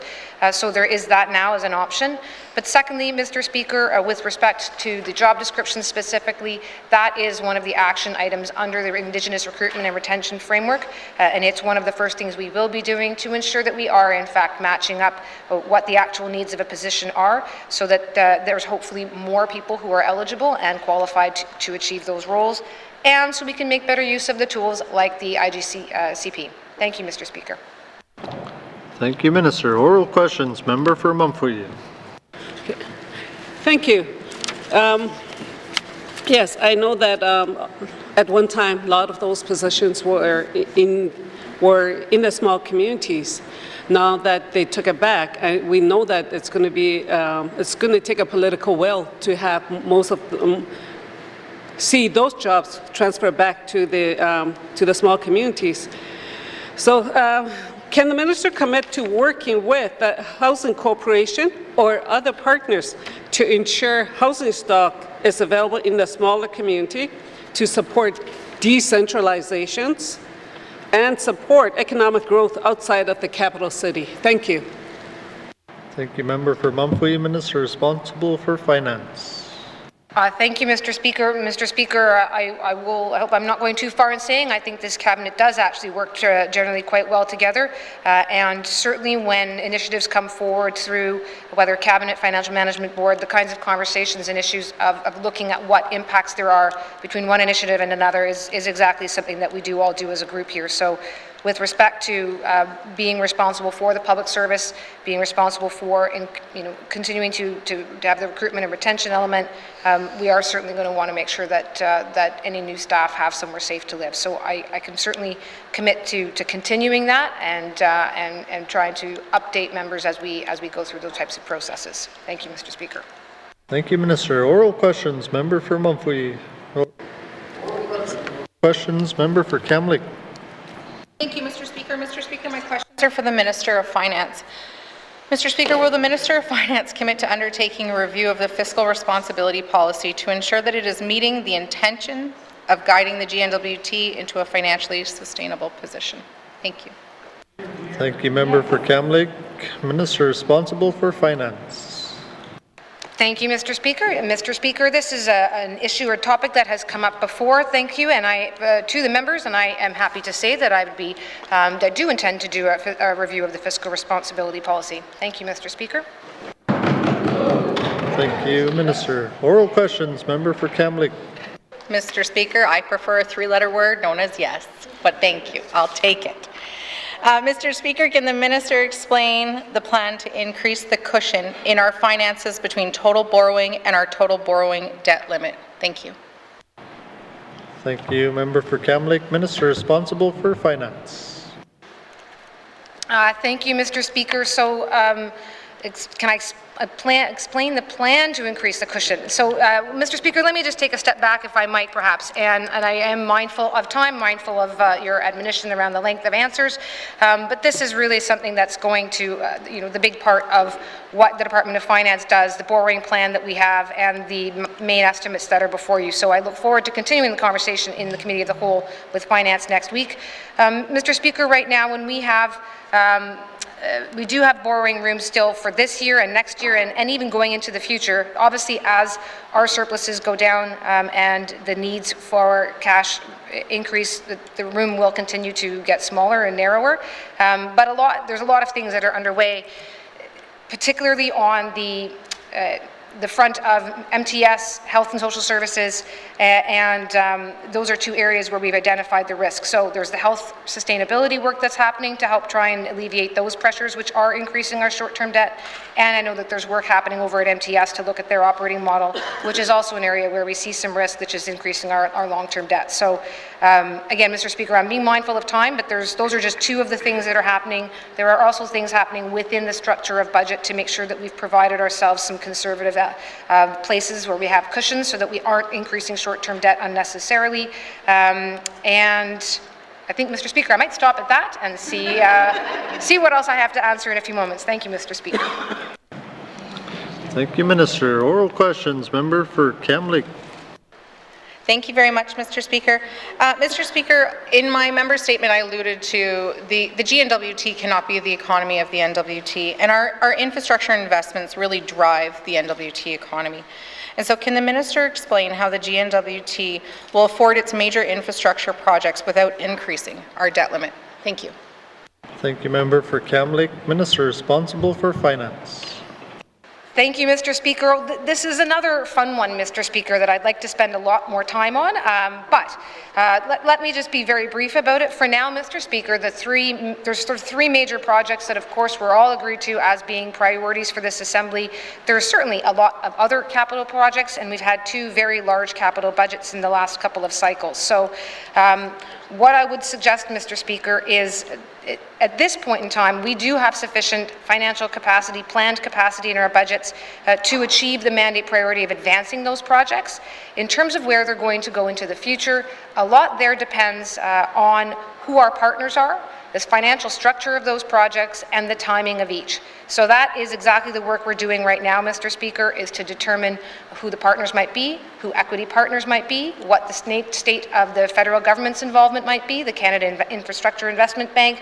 There's a number of ways in which we can structure these projects and structure the investments in them that would not necessarily require 100% dollars from the N.W.T, and indeed almost certainly would not, and would not necessarily need to draw from the budget, from the borrowing limit, or have a negative impact on it. Thank you, Mr. Speaker. Thank you, Minister. Final supplementary, member for Kamloops. Thank you very much, Mr. Speaker, and I appreciate the minister answering these questions, and I know that they're not all easy questions to answer in a very narrow window of time.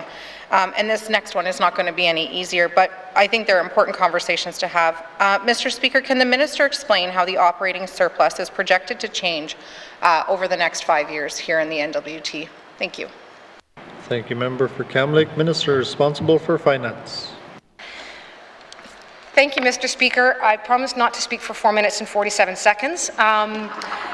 The changes in operating surpluses. So, Mr. Speaker, the current projections, and of course projections are just that, even over the course of 1 year, and as we've seen in the last 2 years, projections can be impacted quite significantly. But for this coming year, our operating surplus is projected to be at around $113 million. Next year it goes up 166 and then down again to 132, and over time it is expected that those surpluses will get smaller and smaller. But Mr. Speaker, that also, as I've said, does depend on what's happening with our expenses and what might happen with revenues. So those things can change quite a bit. That said, it's obviously a number that we monitor fairly closely and that we do provide updates through the year and at various sittings of this House so that we can continue to update what our forecasts might be. Operating surplus, of course, is important because that helps determine the amount that we have available under the fiscal responsibility policy to meet that policy to invest in our capital projects, and anything that we have extra on top of the 50%, we actually then are investing in the infrastructure so that we aren't adding to our debt load. Thank you, Mr. Speaker. Thank you, Minister. Oral questions. Member for Twin Lakes. Thank you, Mr. Speaker. Mr. Speaker, yesterday when we were in Committee of the Whole, my colleague from Fraven Lake was questioning the Minister of Education in regards to SFA. So I just want to add on to some of those questions that I have for the Minister. You know, with the pandemic, we've made exceptions for students and their SFA. I know I haven't been in school for a long time and required SFA, but one of the things that I do wish that the Minister will go back and reconsider is during the COVID pandemic, whether or not there has been mental health or medical issues or whatever issues that caused the student to lose their semester or drop out for whatever reason, that they do not lose their years that they would normally get. I know, like for SFA, you know, for basic grant and supplementary grant, you get so much funded for school, so you could at least complete a degree. And I just want to make sure that the students that have been affected by this last 2 years with college and, you know, university, that they do not lose those years, so they can get that, whether or not, and I'll ask in the next question about the money. Thank you. Thank you, Member for Twin Lakes. Minister responsible for Education, Culture and Employment. Thank you, Mr. Chair. So yesterday, I believe we were asked to look into how many requests that we received to address issues like the member is talking about. So we're working on that. And in terms of ensuring that people have their full number of semesters and they're not negatively affected by anything that happened during COVID, I can say that I didn't finish school in the number of SFA funded semesters. So I know that there are many factors that can cause someone to go beyond those funded semesters. And I think there are ways that we can adjust our program so that we can account for that. So we were making some changes during this term, and I think that students who perhaps were affected by COVID might benefit from those changes in the years to come, and they might be able to reclaim those semesters. Thank you. Thank you, Minister. Oral questions. Member for Twin Lakes.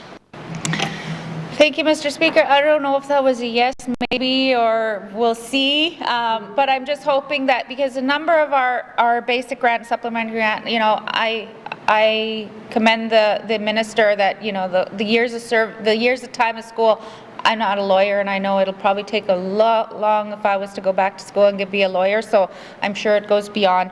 But, you know, a lot of the Aurora College students, a lot of our students are just, you know, if they're, especially with getting this basic and supplementary grants in the years that they can qualify for those, are Indigenous. And we really want to pursue making sure that our Indigenous are not having any barriers. So if we run out of SFA, that may be a barrier that they don't finish school and then they don't get into the workforce. So, Mr. Speaker, I'm really hoping that he'll look at, if not the whole, at least some of our Indigenous applicants, that they don't lose any funding due to the last 2 years.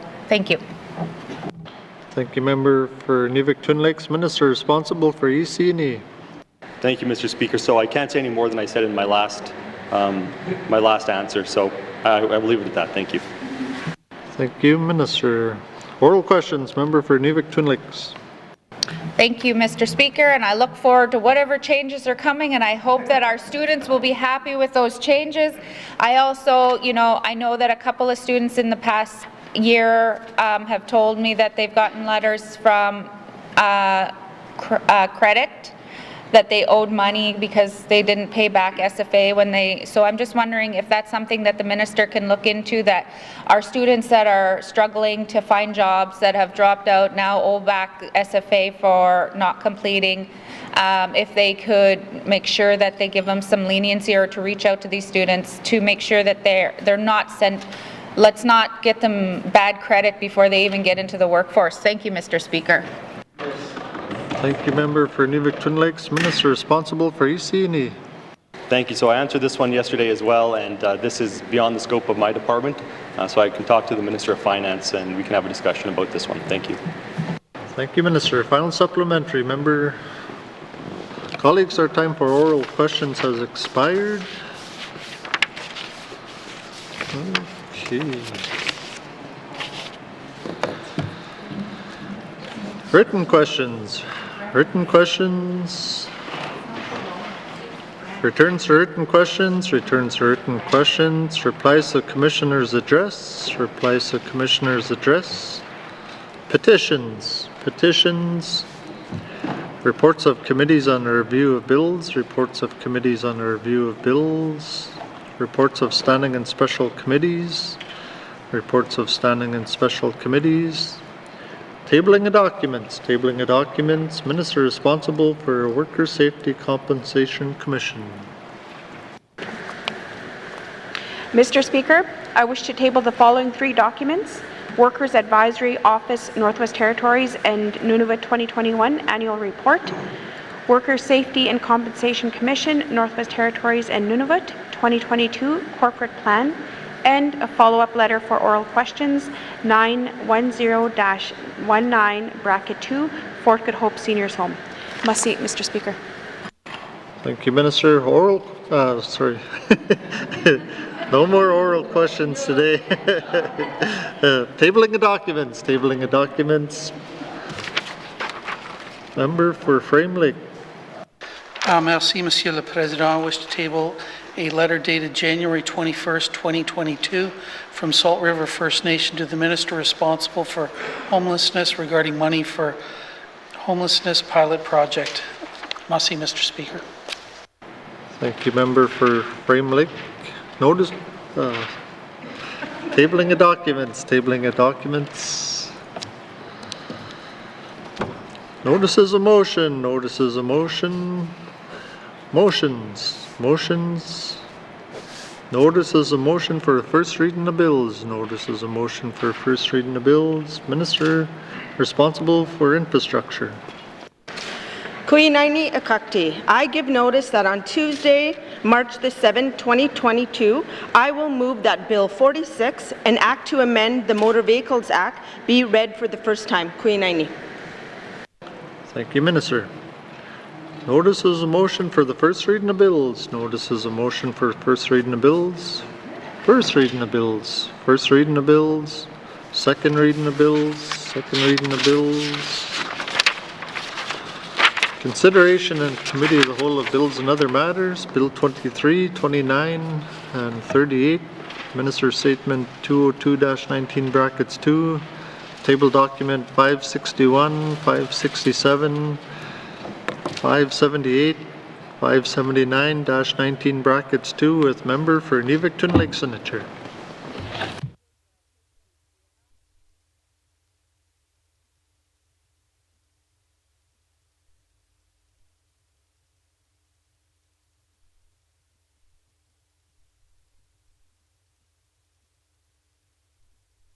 I now call Committee of the Whole to order. What is the wish of committee? Member for Frame Lake. Merci, Madame la Présidente. Committee wishes to consider table document 561-19 brackets 2, main estimates 2022-2023 with Justice and Municipal and Community Affairs. Merci, Madam Chair. Thank you. Does committee agree? Thank you, committee. We'll break for a short recess.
I'll call Committee of the Whole back to order.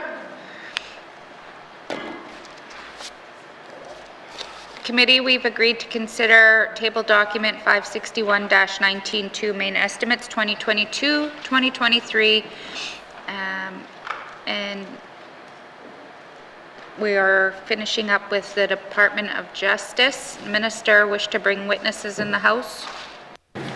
Yes, I do. I'd like to bring in Charlene Doolittle, Deputy Minister, and the Director of Corporate Services. Thank you. Sergeant at Arms, please escort the witnesses.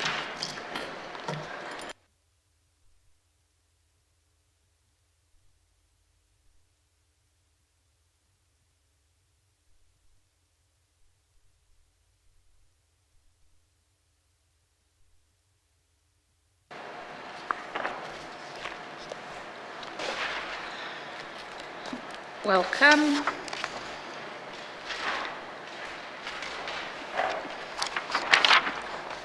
Okay, committee, we are continuing on with justice, and so we were on the section policing services, and member for Montfouille, before we ended yesterday, was in the middle of her question, so I'll turn it back to you, member for Montfouille. Thank you. Yesterday, they said that, regarding my region, 2 positions were allocated, and it just, 2 positions were allocated, but only 1 legal aid. That I don't really, I don't really like it. I don't think it's right what they're doing, because what they're doing is that if you put in more policing in the community, that's to make more arrests. But we don't have enough people to work with them, like legal aid. We only have 1 legal aid, and there's 4 communities in my region. But from what I heard is that the policing are short-staffed in my region. That's what I heard. So I just want to ask the Department of Justice, what are they doing to help the community reduce the crime rate? Thank you, member for Montfouille. Minister of Justice. Thank you. I'd like to ask the Deputy Minister to answer. Thank you. Deputy Minister Doolittle. Merci, Madam Chair. Specifically in the Cliccio region, there is a $330,000 annual investment in community programs. This is broken down by the first with the community justice committees. That's $203,000 annually, and this is renewed multi-year agreements. And then there's the Cliccio Government Victim Services, which is $127,004 annually. We also have the Betchcon Friendship Center, which is funded $245,000 annually for crime prevention, and this is broken down with the Men's Healing Program with the Friendship Center. That's $70,000 annually, and then the Guns and Gangs Friendship Center is also, the Guns and Gangs program funds a Friendship Center for $175,000 annually, and that's specific to the region. Of course, there's broader things that the department does for the whole of the Northwest Territories for justice-led initiatives. Integrated case management was discussed, wellness court, the community safety officer program in Fort Liard, the SMC therapeutic community, the domestic violence treatment options court for men, and that is available for, it's held in Betchco as well, people are invited to do the programming in Yellowknife from Betchco. There's restorative justice, community policing plans on reducing crime by addressing N.W.T systemic issues. Those are some of the things broadly done. Thank you, Madam Chair. Thank you, Deputy Minister. Member for Montfouille. Thank you. There's 3 other communities that don't have friendship centers, so we have to keep that in mind. You know, like there's N.W.T, N.W.T, and Y-E-LLOW-KNIFE that don't have friendship center, and okay. Thank you. Thank you for the reply. Another one too.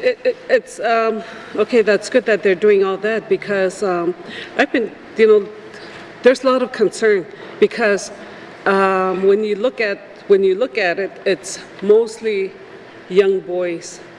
I just want to know if that Department of Justice are doing, what are they doing in the correction system to help to help our young boys that are, that are there, or because I'm sure I've been getting lots of phone calls. A lot of parents are concerned about their kids. So what they don't. I also feel the same, and a lot of other people feel the same. They don't like how the correction system is operating because with the policing and all that, and it's just that they're complaining, saying that our future generations, all the correction system or the policing is doing is that locking up our young boys, our future generations, and I do agree with them, and so what is the Department of Justice or the correction system doing to help these young boys? Especially, it's mostly young boys, and we know that. So what are they doing to help at the correctional system when these young people enter the system? Thank you. Thank you, Member for Montfouille. We discussed the correction service in the last section, or the section before. This is policing services, but maybe I'll just turn it over to the minister to see within that division in this department if there's anything to answer. Thank you. I guess the RCMP don't have much of a role in the correctional service, so there's not much I can add in terms of the policing aspect. Thank you. Thank you. Member from Montfouille, did you have? Thank you. Okay, thank you. Okay, there's another one too, is that I've been getting lots of phone calls, and especially from parents, and most of the crime that's committed are when there's drugs and alcohol involved. So a lot of parents are complaining, and especially they are frustrated with the drug dealers. And my colleague here mentioned about the drug dealers, that we need to do more for the drug dealers as well too, that we need to have a program for them. So I do agree with that too as well. But a lot of time parents are frustrated, or other people are frustrated, because on income support day and child tax day, there's more drugs in the community than alcohol issues.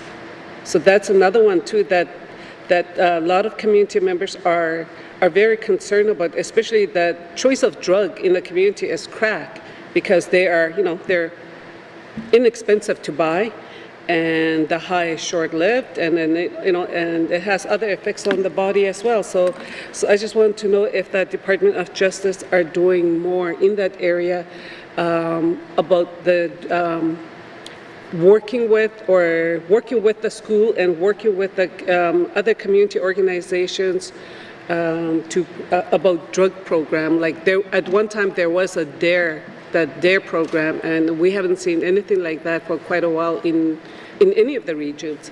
Thank you. Thank you. Minister of ECNE.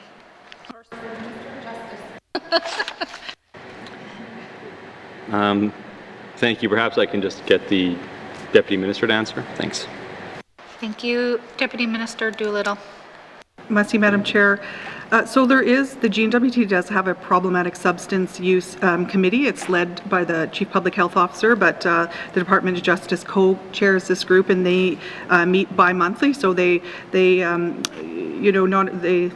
focus on drugs, but alcohol as well, which is largely problematic in the Northwest Territories. We do have crime reduction strategies mentioned earlier, guns and gangs, the community safety officer pilot in Fort Liard, and the men's healing program.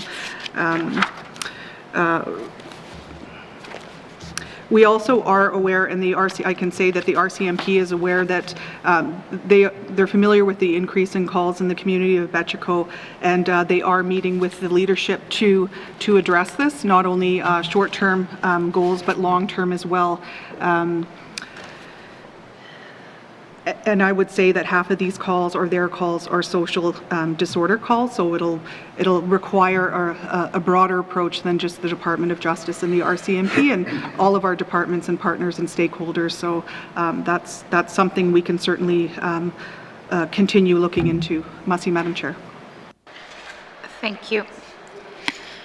Are there any further questions from members under the policing services? Oh, member for Frame Lake. Thanks, Madam Chair. I know that there were a number of housing units that N.W.T was, the Housing Corporation was building for the RCMP. How does that factor into any of the budget items here, if at all? Thanks, Madam Chair. Thank you. Minister of Justice. Thank you. I believe there's it's about an $800,000 increase, and that is reflective of the increased costs of housing. Yep, $809,000. Thank you. Thank you. Member for Frame Lake. Thanks for that. So that money is paid by the Department of Justice to the Housing Corporation? Is that how it works? Thanks, Madam Chair. Thank you. Minister of Justice. Thank you. So that is the Department of Justice's 70% contribution to the housing budget, and technically I'm not sure if it goes to housing or if it goes to the RCMP and then to housing, but I can ask Mr. Bancroft for some explanation. Thank you. Thank you. Mr. Bancroft. Thank you, Madam Chair. The $809,000 is representative of the 70% under the TPSA agreement of the Department of Justice share of that cost. It is paid through the TPSA to the RCMP through Public Safety Canada. And then the revenues would be recognized by the Housing Corporation side. Thank you, Madam Chair. Thank you. Member for Frame Lake. Okay, thanks, Madam Chair. Well, that's a creative way to transfer money from justice to housing. Appreciate that. Yeah, I think that's all I've got. Thanks, Madam Chair. Thank you, member. All right. Are there any further questions to policing services from members? Seeing no further questions, please turn to page 296. Justice Policing Service Operation Expenditure Summary. 2022-2023 main estimates, $50,012,000. Does committee agree? Agreed. Thank you. We will now turn to page 298, Services to Government, with information items on page 299 and 300. Any questions on Services to Government? Member for Yellowknife North. Thank you, Madam Chair. This is where the Access to Information and Protection of Privacy Act lies and the Access and Privacy Office. My understanding was that the plan was to centralize all of our ATIP officers in this unit, but I just don't see a corresponding budget increase or staff increase. Can I just clarify whether this is where that would be and whether that is occurring? Thank you. Thank you. Minister of Justice. Thank you. So the centralized ATIP office consists of 5 full-time employees, the N.W.T Access and Privacy Officer, that's a manager level position. There are 2 senior information and privacy specialists and 2 information and privacy specialists. And they play a coordinating role, and the departments themselves also still have a role in ATIP as well. It's not all done by this unit. Thank you. Thank you. Member for Yellowknife North. Okay, thank you, Madam Chair. I guess I was under the understanding that the people who are doing the roles in the departments were going to move to the Department of Justice and essentially be all done in one place, but perhaps I am mistaken in that. One of the areas I would like the department to look into is, I know there's some work being done in the chief information officers about our transparency initiatives and about proactive disclosure. And I've heard, a number of journalists and ATIP officers say that if you looked at all the data and you tracked it, that there's some clear areas that get ATIP'd over and over again, and we could probably reduce the workload by identifying trends of what gets repeatedly ATIP'd and just simply proactively disclosing it. And that may require some, prior redaction in cases, but some of it I think is just information we could probably find a way to publish and cease getting those ATIPs altogether, thus freeing up resources for everyone involved in the multi-step process. Is that work being done? by that office, or is that something the minister could work with the Chief Information Officer on reviewing? Thank you. Thank you. Minister of Justice.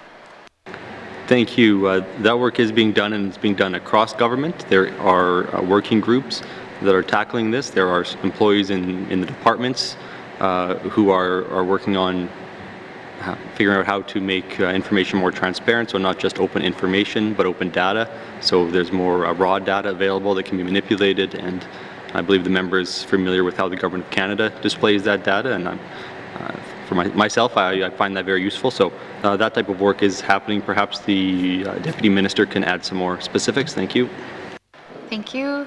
Deputy Minister Doolittle. Merci, Madam Chair. And this work falls under the open government policy, and there's a senior level working group on that group.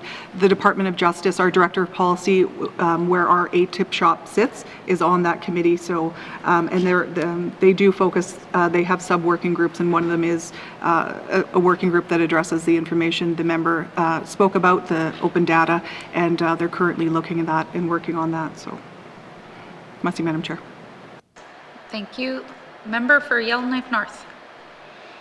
Yeah, thank you, Madam Chair. I'm very glad to hear that. You know, there's been a clear kind of upward trend in ATIPs and complaints to the Information and Privacy Commissioner, and we in the Legislative Assembly have been adding resources, but I think there's a way to kind of curb that trend and save us all some time and money. With the ATIP Act eventually coming into force with bringing municipalities under it, can the Minister just speak to any training initiatives or work being done to make sure that the municipalities are ready for the burden that comes with ATIP? Thank you. Thank you. Minister of Justice. Thank you, and that is a big hill to climb, and so there's no rush on my part to get municipalities under ATIP, because while it is important, I believe, that public can access information, and I've looked at ATIP reports from other jurisdictions where the municipalities are subject to ATIP, and they have, a community of a few hundred people might have one full-time person doing ATIP work. So it's important that they have the proper record-keeping systems and that they have the proper training. But for some specifics on how things are rolling out, I can ask the Deputy Minister. Thank you. Thank you. Deputy Minister Doolittle. Merci, Madam Chair. So in order to bring municipalities under the Act, the Department has worked with MACA to draft a terms of reference to establish a working group. This includes representatives from the N.W.T, Association of Communities, and local government administrators of the N.W.T. Terms of reference was presented in April 2020, and the working group last met November 15th, 2021, is reviewing the terms of reference. They will be tasked with the development of a realistic and measured implementation plan that will address timelines, training needs, resource requirements of community governments to operationalize their ATIP responsibilities. So they're involved, and I think everyone is trying to have a very realistic approach to this. Merci, Madam Chair. Thank you. Member for Yellowknife North. Thank you, Madam Chair. Glad to hear that. Yeah, I recognize it is a big hill to climb, as the Minister said. When we spoke with the Information and Privacy Commissioner, they expressed some concerns that, the people in the departments are not getting the training they need for this job, and some people have, another role, and then they're often, told to do ATIPs as well, and some went years without getting any sort of formal training on how to do ATIPs. Does this unit train people in other departments, and does this unit kind of track who is doing ATIPs in all the other departments and making sure that, they're properly resourced? Some departments are much better than others, and some really do not seem to think that this is a priority. So can the Minister speak to any training that this unit does? Thank you. Thank you. Minister of Justice. Thank you. And this office does provide advice, it provides support, and it is designing a new suite of access and privacy training modules. So that work is happening. For some detail, perhaps I could pass it over to the Deputy Minister. Thank you. Thank you. Deputy Minister Doolittle. Thank you, Madam Chair. The Access and Privacy Office is designing a new suite of access and privacy training, including updating the general privacy awareness training that is accessible to all N.W.T employees, as well as how to address privacy breaches, privacy impact assessments, and we do have a request for proposals to design. We have the substantive material, but we have to put it in a format to be delivered and reach people, so that we have a request for proposals out for that, and we're hoping to be ready for the summer-fall of 2022. The Access and Privacy Office currently offers one-on-one training for new ATIP coordinators in all departments, so they are aware of who the ATIP coordinators are and will meet one-on-one to train them. Merci, Madam Chair. Thank you. Are there any other questions from members for services to government? Member from Deschaux. Merci, Madam Chair. Looking at page 302, rental office, can you explain that? Because I recall we used to have a residential rental office or a rental officer. I'm not sure if that's the same or what it is. Merci. Thank you, member. We're on services to government. That's services to the public. So that's the next section. I'll put you on the list for first one. No, that's the next section. We'll call this one and then I'll put you on the list. Okay.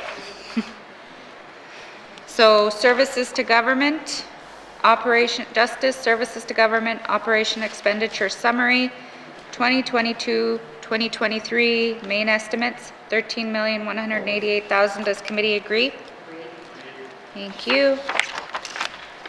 I will now call the Justice Service to the Public on page 302 with information items on 303.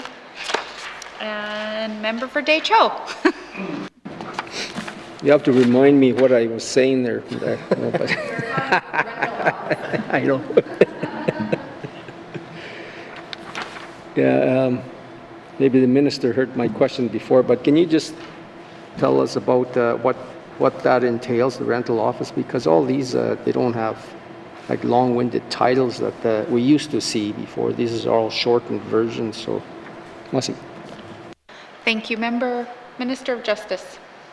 Thank you. The Office of the Rental Officer administers the public or the Residential Tenancies Act, or I guess they resolve disputes under the Residential Tenancies Act.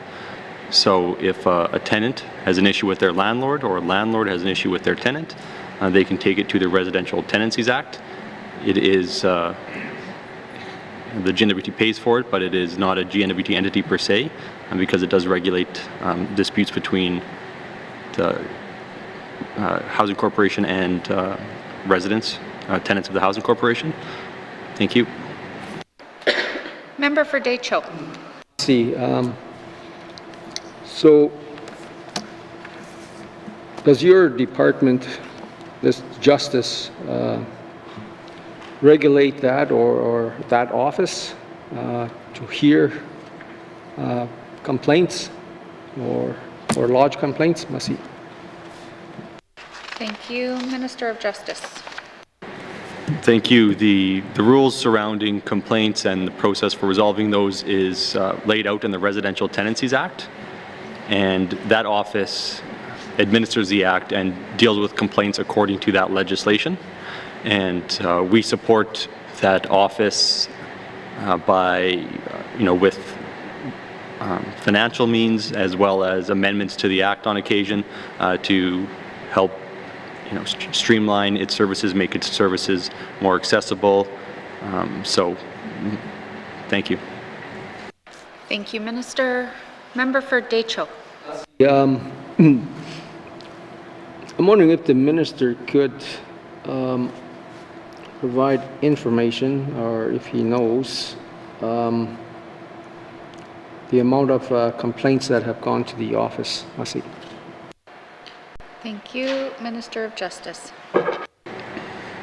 Thank you. Every year the rental officer produces a report, and there are statistics in that report. I don't have those numbers on hand, I don't think we have those numbers on hand right now, but there is a report that I've tabled in this assembly with that information. Thank you. Thank you. Member for Deschaux. Must see. Yeah, I was hoping someone here would have had that information, because it would have led to my next question, and I don't know if you'll be able to answer that also. Is I was hoping to have it broken out by communities about the complaints, or the lodging of all the complaints. Must see. Thank you. Do you have any? You have no further questions? Do you have any further questions? Yeah, I was wondering if you could provide information if they break it out by communities. Minister of Justice. Thank you.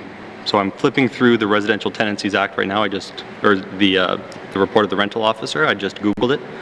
So it doesn't appear that they have it broken down by community, but let me just continue to flip through.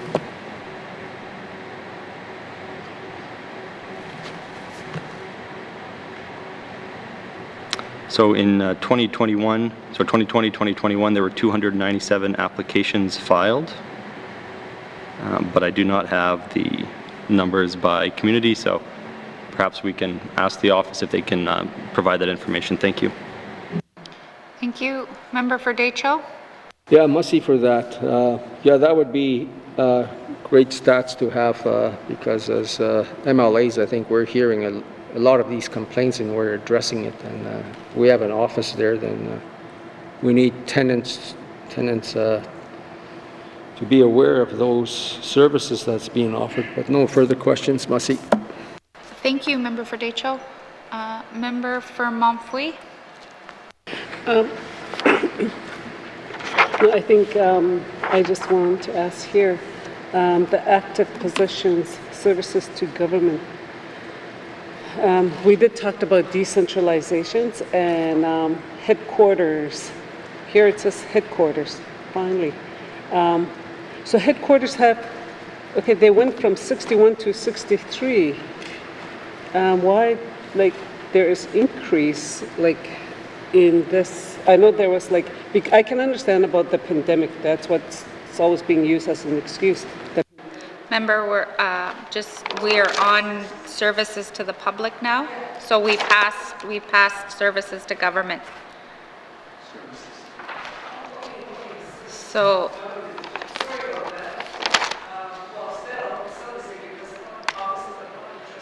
Okay, member for Montfouille. Okay, thank you. Sorry about that. Well, still the same though. I mean, 61 in Yellowknife, or it went up to 63. And Office of the Public Trustee is an important, it's important for a lot of small communities, this department, because a lot of times our people, they always contact public trustee. What I would like to see is that if we can have the public trustee office transfer to the regions or to the small communities, because they are greatly needed. I think even the ministers, Paul, they also said the same thing too before. So what I would like to see is that I would like to see more of these positions going out to the regions. Is there any plan that they're going to transfer some positions to the regions? Okay, thank you. Thank you. Minister of Justice. Thank you. Not in this budget, but it is a constant conversation I'm having with the department, and in some cases, investments in technology are going to make that possible, but not currently. Thank you. Thank you. Member for Montfouille. At least it's they're thinking about it, so which is good. Yeah, and that's about it. But there was another one. It's just a comment, okay? I know that when I said that we need more healing programs in the regions than incarcerations of our young people, especially when you look at it, it's mostly young boys. So we need more programs and services for them in the regions. I think that will really help a lot of it's not just our region that's going through this, it's also the other regions. It's going to help small communities. So that's all I wanted to say. Thank you. Thank you. Minister of Justice. Thank you, and my colleague, the Minister of Health and Social Services, is well aware, and I will reiterate the comments to her on that. Thank you. Thank you. Any further questions to service to the public? Member for Yellowknife North.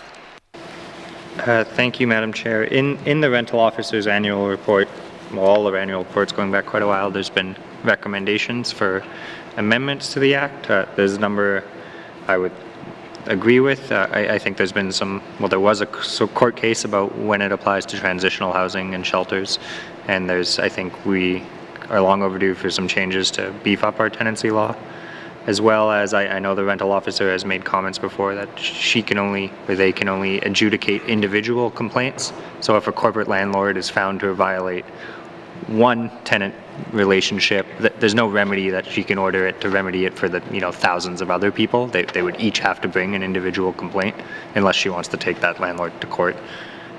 So really my question coming out of this is, given the kind of reports and a few issues, is there any plans to bring forward changes to the Residential Tenancies Act? Thank you. Thank you. Minister of Justice. Thank you, and I think there's always change needed to that act. It needs to adapt to new situations. I think it needs to be easier for small landlords to evict tenants sometimes. I know a number of elders who have properties, one property, two properties, and they use it for their retirement income, and they get taken advantage of, and they spend 6 months paying for fuel and power, and people aren't paying them rent. And so I've seen a number of situations like that, and there have been measures taken to address things like that outside of the Act. But I take the member's point that we can all raise issues, I think, that could be addressed. But in terms of any immediate plans, I'd like to pass it to my Deputy Minister. Thank you. Thank you. Deputy Minister Doolittle. Merci, Madam Chair. As the member mentioned, there is the annual report and recommendations made through that, and that's the primary vehicle for amendments and changes. It's a discussion with the Chief Rental Officer in the department, and they review those and see whether and assess whether those changes should be brought forward. So that happens every year, and if significant, would not just have to be required to be raised in the annual report. So, merci, Madam Chair. Thank you. Member for Yellowknife North. Yeah, thank you, Madam Chair. Yeah, I guess I know we have a large legislative backlog and a lot of work to kind of cram in these last 18 months. The Minister, as the Government House Leader, knows that well, but Justice is the best department at getting legislation done, so maybe they could tack on one more. I think there's some changes needed there. I had one more question, which is that I know there's an annual report from the coroner, and the department receives those recommendations, but I think there's kind of a step missing here, is that following an inquiry, numerous recommendations are made, and they then get kind of given to departments and no formal response is given.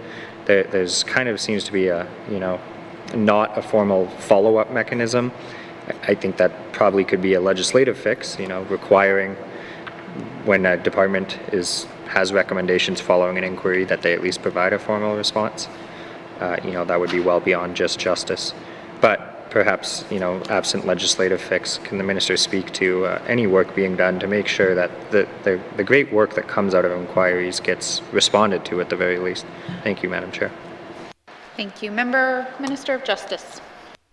Thank you. And those recommendations or things that appear in those reports are not always for the Department of Justice. It might not even be for government. I don't know if the Deputy Minister would like to speak to this, or thank you. Okay, thank you. Deputy Minister Doolittle. Merci, Madam Chair, and the Minister is correct. This would be difficult to police because they involve departments within the N.W.T, which we can track and monitor their recommendations, but it's difficult to track whether independent agencies have followed the recommendations or not. It would be difficult to police that, so it's not something that we do, but we do hear the members comment. Merci, Madam Chair. Thank you. Member for Yellowknife North. Yeah, thank you, Madam Chair. Yeah, I guess I'm not asking the Department of Justice to be the enforcer of those recommendations or even tell a department that they have to follow them. I know the Minister is well aware of how some of the statutory officers go, where there's a required timeline to respond, and I think that's something that the Act could require, is that, if a department receives one, they at least say accept, reject, or deny. That's how we have a similar relationship with our Auditor General. And a number of kind of arm's lengths. So I guess I'll just ask if that's something the Minister could, possibly look into. Thank you. Thank you. Minister of Justice. Thank you. I mean, it's a little beyond the scope of what we're discussing here today with the budget of services to public, but I'm happy to have conversations with the member. And as he stated as well, we have a large legislative agenda. And we don't have that much time left in this government, so we're pretty tight for staff. We have a number of lawyers who've decided to run for office, and now they're sitting in this room here instead of drafting for us. So that's part of the issue. Thank you. Thank you. Member for Cam Lake. Thank you very much, Madam Chair. Madam Chair, in regards to the public trustee line, I noticed that there's a little bit of an increase. I'm wondering if this is due to a greater number of estates that the public trustee is managing, and if that number is expected to continue to increase, therefore, as our population ages. Thank you. Thank you. Minister of Justice. Thank you.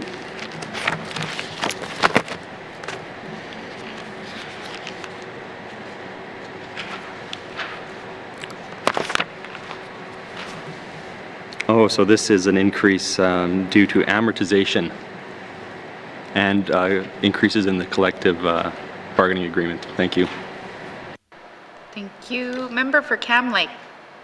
Thank you very much, Madam Chair. Madam Chair, and I need to do better to slow down, so my apologies again to the interpreters. My next question is in regards to the coroner's service. The coroner's service also saw an increase, and I'm wondering if the Minister can speak to what that increase was for. Thank you. Thank you. Minister of Justice. Thank you. There was an increase to collective, or the salaries because of the collective agreement. As well, there is a position that is now on the books, an administrative coordinator. It was funded internally before, I believe. Thank you. Thank you. Member for Cam Lake. Thank you very much, Madam Chair. Madam Chair, the coroner puts out an annual report every year, and within those annual reports, a lot of times we do end up seeing recommendations to different government departments.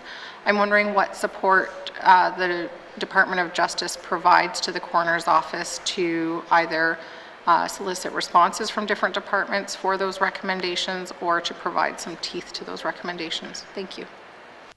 Thank you. Minister of Justice. Thank you. I think I've talked myself. I have nothing left to say about the coroner's report, so perhaps, and their recommendations, perhaps the Minister or the Deputy Minister has some more comments. Thank you. Thank you. Deputy Minister Doolittle. Thank you, Madam Chair. So the coroner is independent of the Department of Government, so those, and they are recommendations, so we don't put teeth to them. They are recommendations, but we certainly communicate with them and work with them and do our best to support them, recognizing that they are independent. Merci, Madam Chair. Thank you.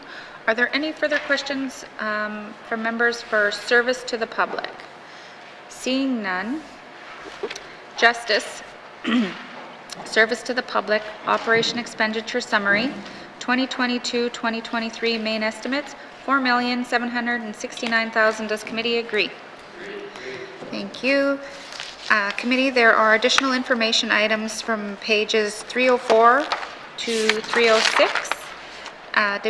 Does any members have any questions in regards to those information items?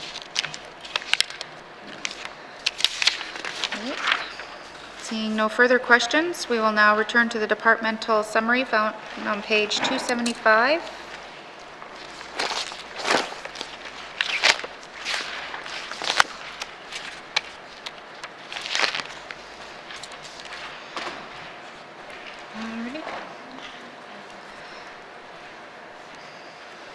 Alrighty. Okay.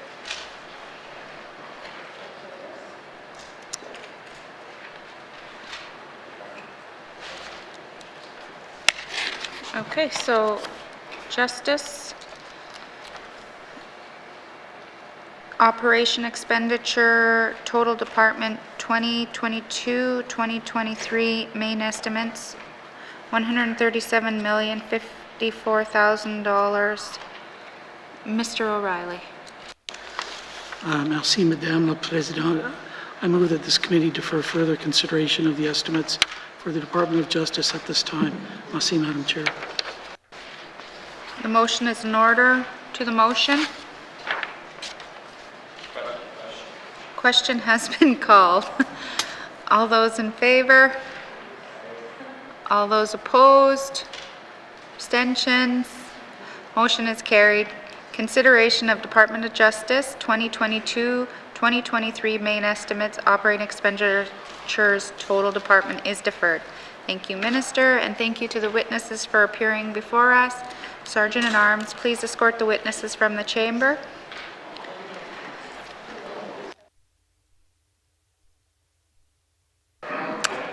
What is the wish of committee? Thanks, Madam Chair.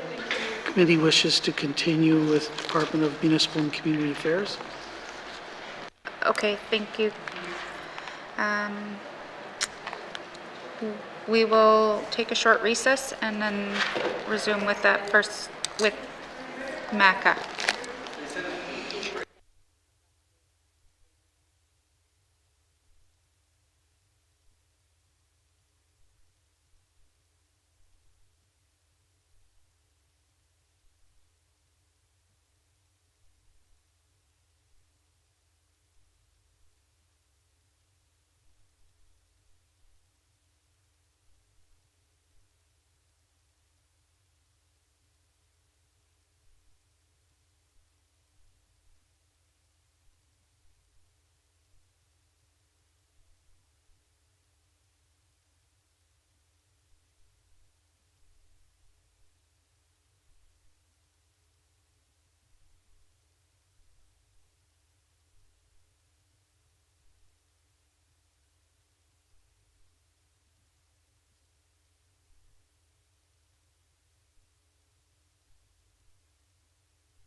I now call Committee of the Whole back to order. Committee, we have agreed to consider table document 561-19-2, main estimates 2022-2023. Does the Minister of Municipal and Community Affairs have any opening remarks? Yes, I do. Thank you, Madam Chair. I'm pleased to present the 22-23 main estimates for the Department of Municipal and Community Affairs. Overall, the department's estimates proposed an increase of $1.972 million or 1.6% over the 21-22 main estimates. These estimates support the mandate objectives for the department while continuing to meet the N.W.T's fiscal objectives to prioritize reasonable and strategic spending. Highlights of these proposed estimates include initiative funding increase of $922,000 for community governments and $507,000 for 10 relief workers and associated salary and benefits for N.W.T 911 service. A forced growth increase of $331,000 in the proposed budget is to provide for grants in lieu of property tax for tax-based communities, and finally there is a total increase of $212,000 in other adjustments, which is the net impact of an increase of $123,000 to provide for MACA's administration of federal investment in capital infrastructure plan, an increase of $445,000 for the collective agreement increases with the Union of Northern Workers, and a decrease of $356,000 in travel budgets. These estimates continue to support the priorities of the 19th Legislative Assembly and support the vision of the budget 2022 by supporting the GNWT's mandate objective to reduce the municipal funding gap by $5 million. If approved, this mandate objective will be 83% fulfilled for a total investment to date of $4.167 million. Of the total proposed estimates for MACA in 22-23, 82.8% or $101.9 million is intended to support community governments. That concludes my opening remarks. Thank you, Madam Chair. Thank you. Does the Minister wish to bring witnesses into the chamber? Thank you. Thank you. Sergeant at Arms, please escort the witnesses into the chamber.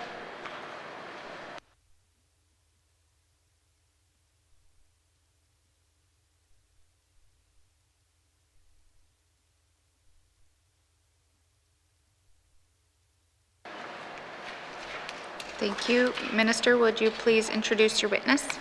With me today is Deputy Minister Laura Grew. Thank you, Madam Chair.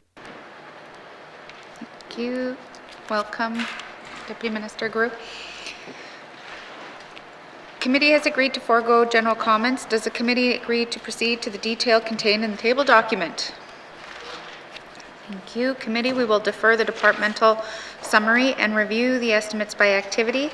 Summary beginning with community governance, starting on page 334, with information items on page 337. Questions?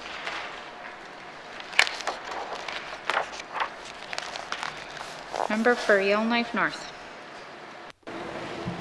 Thank you, Madam Chair. I see there's an increase for assessment services, and my understanding is that that's partly because we pay people to do some of the assessment work. And I've asked many questions before, and forgive me, I just fully do not understand the role of MACA versus lands versus finance in assessing how much people pay in property tax, especially, in not tax-based communities. So I'm going to try and ask a few more questions to help myself understand what's going on here.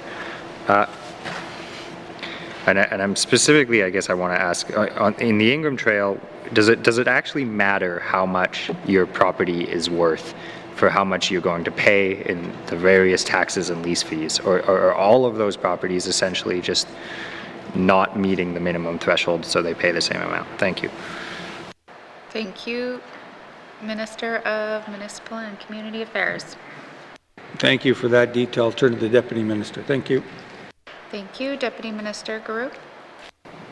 Thank you, Madam Chair. If I understand the MLA's question, it's about the distinction between the taxation role of MACA in doing assessment. So we do assessment in all communities in the N.W.T. with the exception of the City of Yellowknife. However, we do provide the city with a contribution to support their assessment services.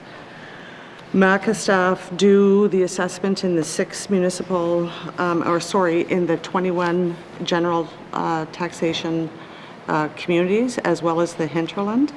And the Ingram Trail is considered part of the general taxation area where MACA does assessment. Thank you. I hope that answered the question. Thank you. Member for Yellowknife North. Yeah, thank you, Madam Chair. I guess my question is really, who do I ask the question to? I know Lands has, part of its lease fee is based on the value of the property, which I assume they get that information from MACA. The vast majority of properties just pay a standardized lease rate because they don't actually get high enough threshold. Like, they're not a mine, as an example. And then I believe, I just want to clarify, is it finance who ultimately has the policy for how much tax is being paid in the hinterland, and they get that information from MACA here? Thank you. Thank you. Minister of MACA. Thank you. So my understanding is that we do the assessment, we then give it to finance, and then finance comes up with the calculation of what the taxes are, and there's a formula there. And for the life of me, I would ask you to ask the finance minister to explain that, because I'm still trying to learn it, and I've been working with the department for 23 years, and I've been an MLA for 6, and it's a very interesting, and I say interesting, it's well thought out formula. And so, but I'm not an accountant, so I don't totally understand. Thank you, Madam Speaker. Thank you. Member for Yellowknife North.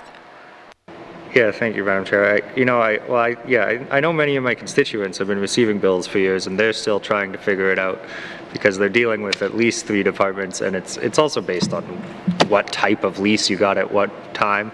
I'm just wondering if perhaps, and I know that you guys just do the assessments, but I think far too much assessment is being done of what essentially cabins that could probably just pay one fee to one department. We could probably even raise the fee and make some money, and at least there'd be one bill. Is there some work being done between the various departments that deal with the kind of hinterland about whether there's just too much counting going on to collect what are pretty small tax bills? Thank you, Madam Chair. Thank you. Minister of MACA. Thank you. First, to his comment that, let's just raise the rates there.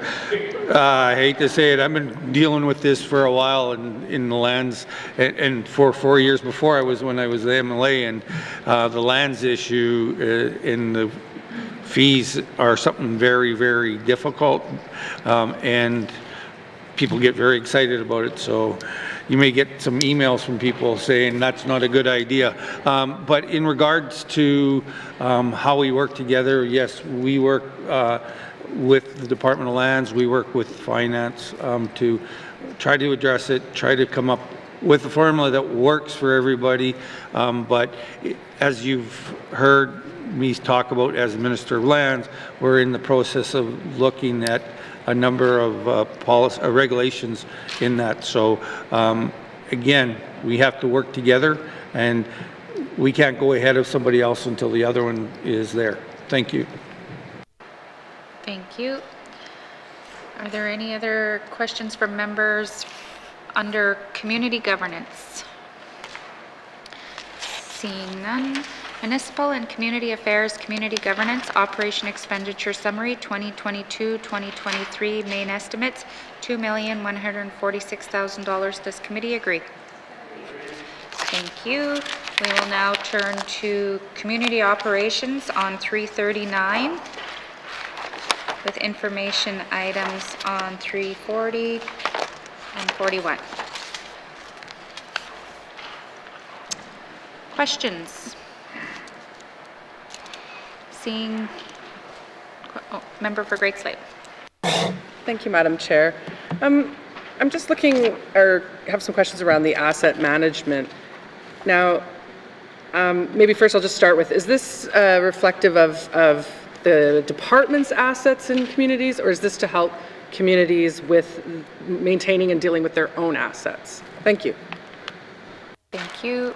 Minister of Maca. Detail, I'll turn to the Deputy Minister. Thank you. Thank you. Deputy Minister Guru. Thank you. The asset management strategy is work that we're doing in partnership with the Local Government Administrators Association as well as the N.W.T Association of Communities. And it is about community government assets and to plan for their eventual replacement, make sure they have a full inventory, help them with their capital plan, all those aspects. Thank you. Thank you. Member for Great Slave. Thank you, Madam Chair. I think that's great. This is definitely an area where when you don't pay attention to it, it gets out of control, and then when you have to go ahead and buy $400,000 loaders, people are like, why are we spending that money? So I think that's great. Is there a way or is part of this work to train people in those communities in order to be more of, say, warehousers, inventory, asset managers, the trades around those types of work? Thank you, Madam Chair. Thank you. Minister of Maca. So my understanding through it is we have a program that we work on. We try to train the community on it. We've had some, used to be hands-on, but with the COVID situation, we've had some problems, but we are now ramping it up again to work with the communities. Thank you. Thank you. Member for Great Slave. Thank you, Madam Chair. And I appreciate that, yeah, it was probably kind of difficult to do that. And I know that, and when I speak to this, it's sort of the same as with the community financial services contributions, which I think is probably similar to just help them take care of their accounting according to the detail. I guess where I'm going with this, and the Minister probably knows, is that I would like to see this becoming more a transition into the communities where they are more independent and it not being us coming in and doing that for them. So if there is a component, a specific training component that's being rolled out, or maybe perhaps plans for one, rather than just sort of we're working, and I guess I'm asking, is there formalized training around that? Thank you. Thank you. Minister of Maca. So, and I'll turn to the Deputy Minister, but my understanding is, yes, there is formal training. It is about training the community about the program, how to utilize the program, how the program helps them move forward on it. So it's very not much about us doing it.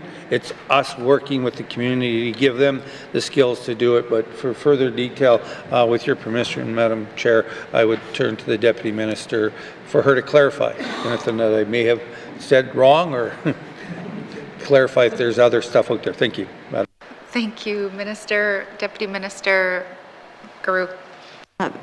Thank you. Yes, just to add to what Minister Thompson said, there is a training component with this as well. We also have, so we have staff working on this strategy at headquarters, but we also have our regional capital planning staff involved because the asset management strategy is so closely linked to the infrastructure piece. And so, providing that hands-on training around ways to improve the asset management planning, how to do that longer-term infrastructure planning, and how the age and condition of your assets feeds into that whole planning cycle, so that the training and work with communities is being done by folks in headquarters, but mainly by our regional capital planning staff. Thank you. Thank you. Member for Great Slave. Thank you for that. I appreciate that, and I'm sorry if it took me a bit to understand, as it is a Friday and I don't feel like I can speak well today. But I think, I guess my next question would be then, we talk a lot about the silos, and obviously there's a lot of asset management expertise within the Department of Infrastructure. So I'm curious to know a little bit more about, would this work and the asset management strategy being done in conjunction with the Department of Infrastructure, or at least with their expertise feeding into it? or even a review at the end. Thank you very much. Thank you. Minister of MACA. Thank you. We don't have a formal approach to it. In the past, when we started doing asset management, we actually took it from N.W.T. Housing Corporation. So they have an asset management program. And then as we developed, we looked at the asset management programs available across the country and how we can best utilize what's available. So we do that there. We do have some informal conversations that I know have happened in the past, but nothing really formalized right now. So we've taken the tool, used it, and again, I guess it comes down to our client, which is our community government, and they're the ones that are able to tell us if we need to expand it, if we need more information, and if we need to, then we do have access to infrastructure available. So right now, no, but we do have it there available. Long answer, sorry. Thank you. Member for Great Slave. Thank you. So that gives me a bit of concern too, because it's my understanding that there wasn't in the past great collaboration between the Housing Corporation and infrastructure, and I may have some insider information on how that has played out, even in this assembly. So, it to me seems like quite a waste and a shame that we wouldn't be utilizing, or at least having them reviewing these things. And I get that it's very much the community's driving it. That's all great. But, to just flip that over at the end of it all and say, hey, does this make sense? You have asset management people and infrastructure that are then, dealing with things in communities like, I'm aware that the hospital in Inuvik pellet boiler, had they been more smart about it, wouldn't have made it so that it can only be loaded by super bees that can't then back into that space. So there's an extra step now of offloading from super bee pellets to smaller vehicles to then fill up the hopper. So there's things like that where I just feel like that extra set of eyes, and I know I'm just reiterating what I just said, and I hear the minister's commitment to doing that collaboration, but I think it really, I just can't stress how key I think that is. And if we talk about breaking down silos, why would we go elsewhere and before we look internally to see if we have help? Thank you. Thank you. Minister of MACA. I'll start and then I'll turn to the Deputy Minister. So first and foremost, when we, this is dating me, so I've been around for a while. With the asset management program, it was a housing program that they had, and we worked with housing and then we worked with the community to adapt it. We've now gone from there to another program better suited for the communities, but as in the relationship with infrastructure in that there, I'll turn to the Deputy Minister. Thank you, Madam Chair, with your permission. Thank you. Deputy Minister, Ms. Guru. Thank you, Madam Chair. Yes, our capital planning staff have, a lot of them are engineers, or they have that background. And while we don't have a formal working relationship with infrastructure, there is a lot of ongoing collaboration. Especially in our smaller communities or regional centers where, the N.W.T. staff who do like work often collaborate and work on the projects together. They're both supporting the community governments. Part of the challenge is that the infrastructure we're talking about is owned by the community versus N.W.T. infrastructure, which is owned by the N.W.T. So, the responsibility and for the asset and then the decisions around that asset, including its eventual replacement, those are all, it's different people making those decisions, but there is a lot of ongoing collaboration, and we frequently ask infrastructure for advice or assistance when required. Thank you. Thank you. Member for Great Slave. Thank you for that. Yeah, and I appreciate the minister clarifying that it's not still the same Housing Corporation program that it was to begin with, that there has been significant changes there. I appreciate also what the Deputy Minister is saying, and yes, it comes down to, if it is, I'm not thinking about the fact that it is their property versus us coming in and doing so. And of course, there'd be more collaboration just in a small community because everybody does know each other. And I think, just to add that I think that MACA is a department that I know really nothing about in my prior life to coming into this house. And so like, I wouldn't know who the engineers are from MACA, which, you know, I know all the engineers and infrastructure and other departments. So, I mean, I guess for me, I would ask that maybe at some point I can just come meet some of your engineers and maybe get a better feel for what's going on there. Thank you. Thank you. Are there any further questions for community operations? Member for Frame Lake. Thanks, Madam Chair. On page 339, there's in the program detail, program management, it's going up $130,000, and I would like to know why. Thanks, Madam Chair. Thank you. Minister of MACA. Thank you. Sorry, which line? It's on page 339, the program management. So, turn to the Deputy Minister. Thank you. Thank you. Deputy Minister.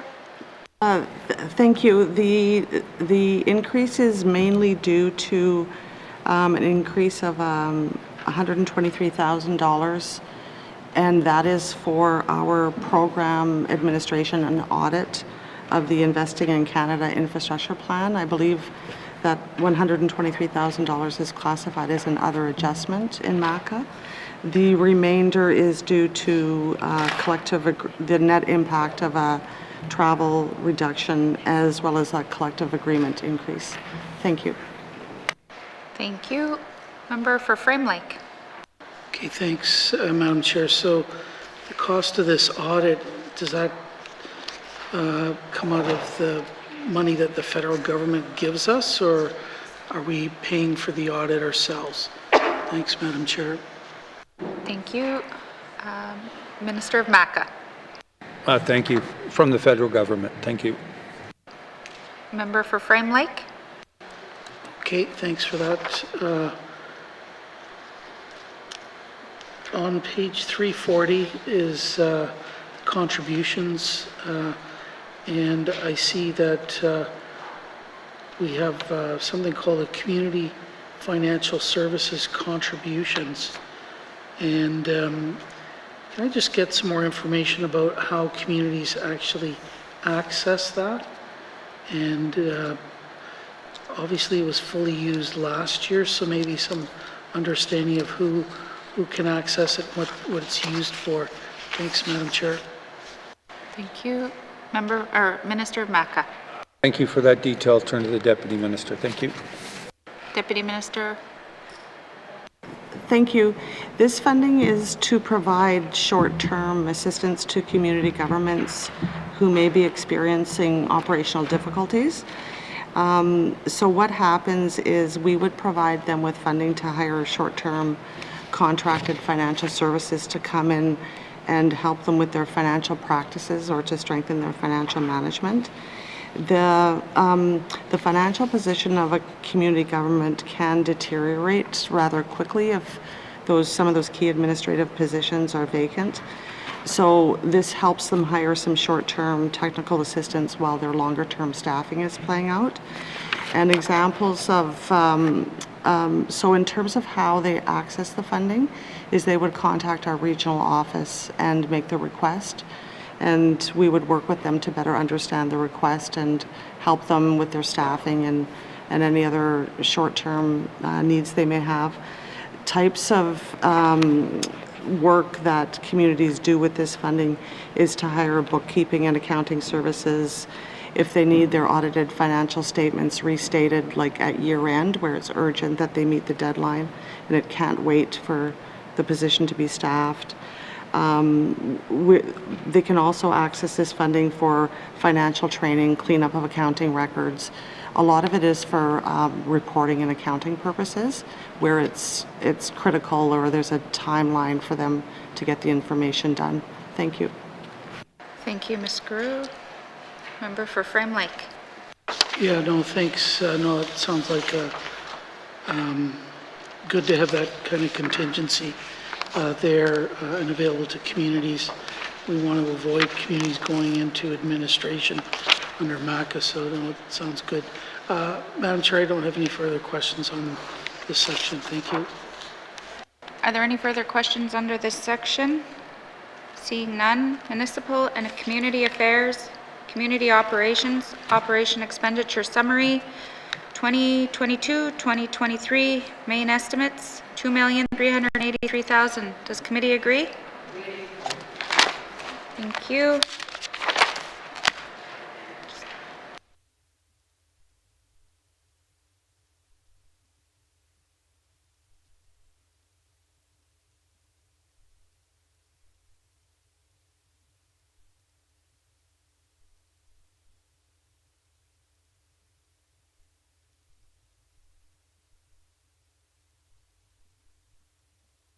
Take over for a minute.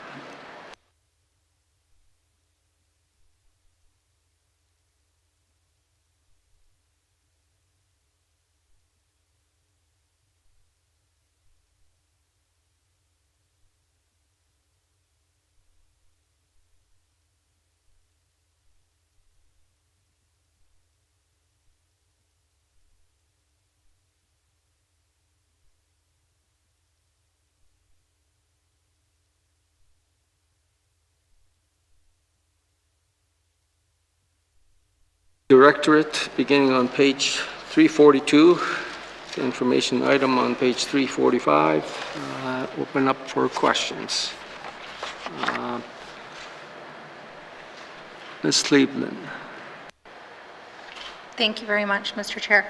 Mr. Chair, my questions are in regards to the Policy and Planning Division. I note that in 2020-2021, the actuals were at $866,000. I'm wondering why for this year's mains they've come down to $606. Thank you.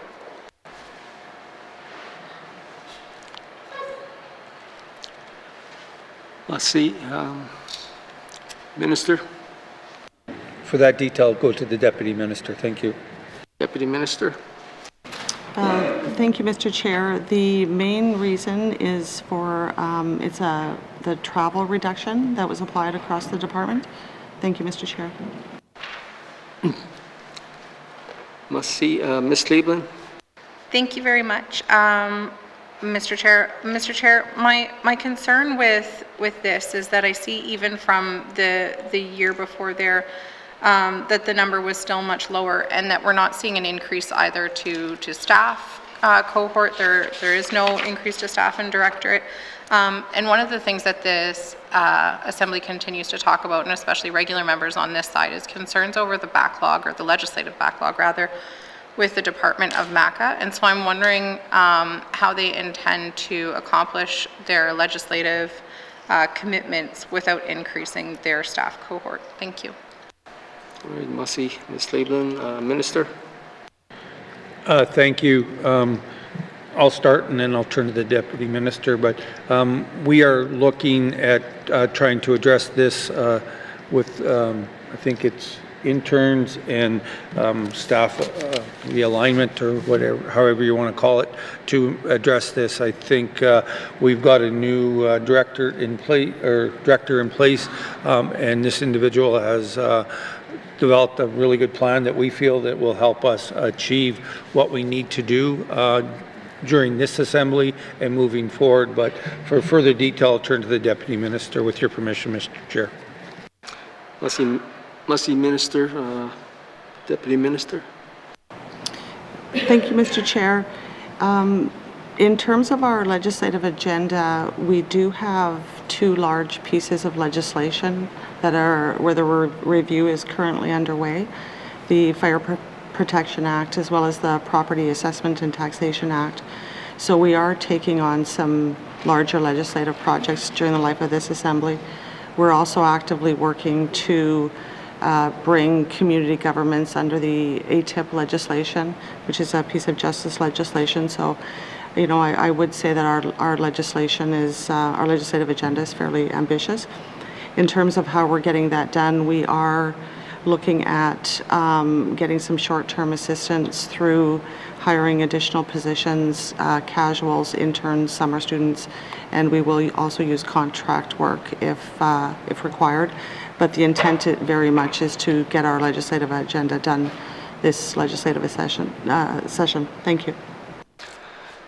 Merci, Deputy Minister. Ms. Cleveland. Yeah, thank you very much, Mr. Chair. Mr. Chair, I guess I don't understand how this happens where, you know, hiring interns is absolutely excellent. It still costs money. Finance doesn't pay for the entire bill. And so there still needs to be a budget allocated to that.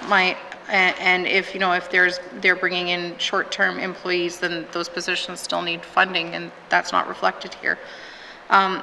In addition to that, if the plan is to use some contract services to get this work done, which I'm fully in support of, the 2021-22 main estimates is the same as the 2022-23 main estimates under contract services. And so this is one of those situations where I guess I'm just not seeing how MACA is setting themselves up to bring in the staff needs in order to do this work that has been committed to.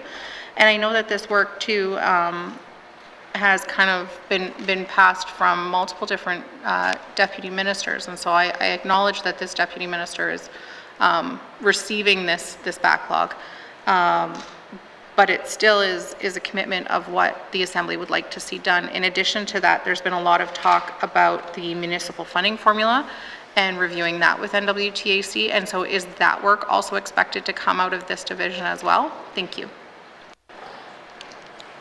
Merci, Ms. Cleveland. Minister.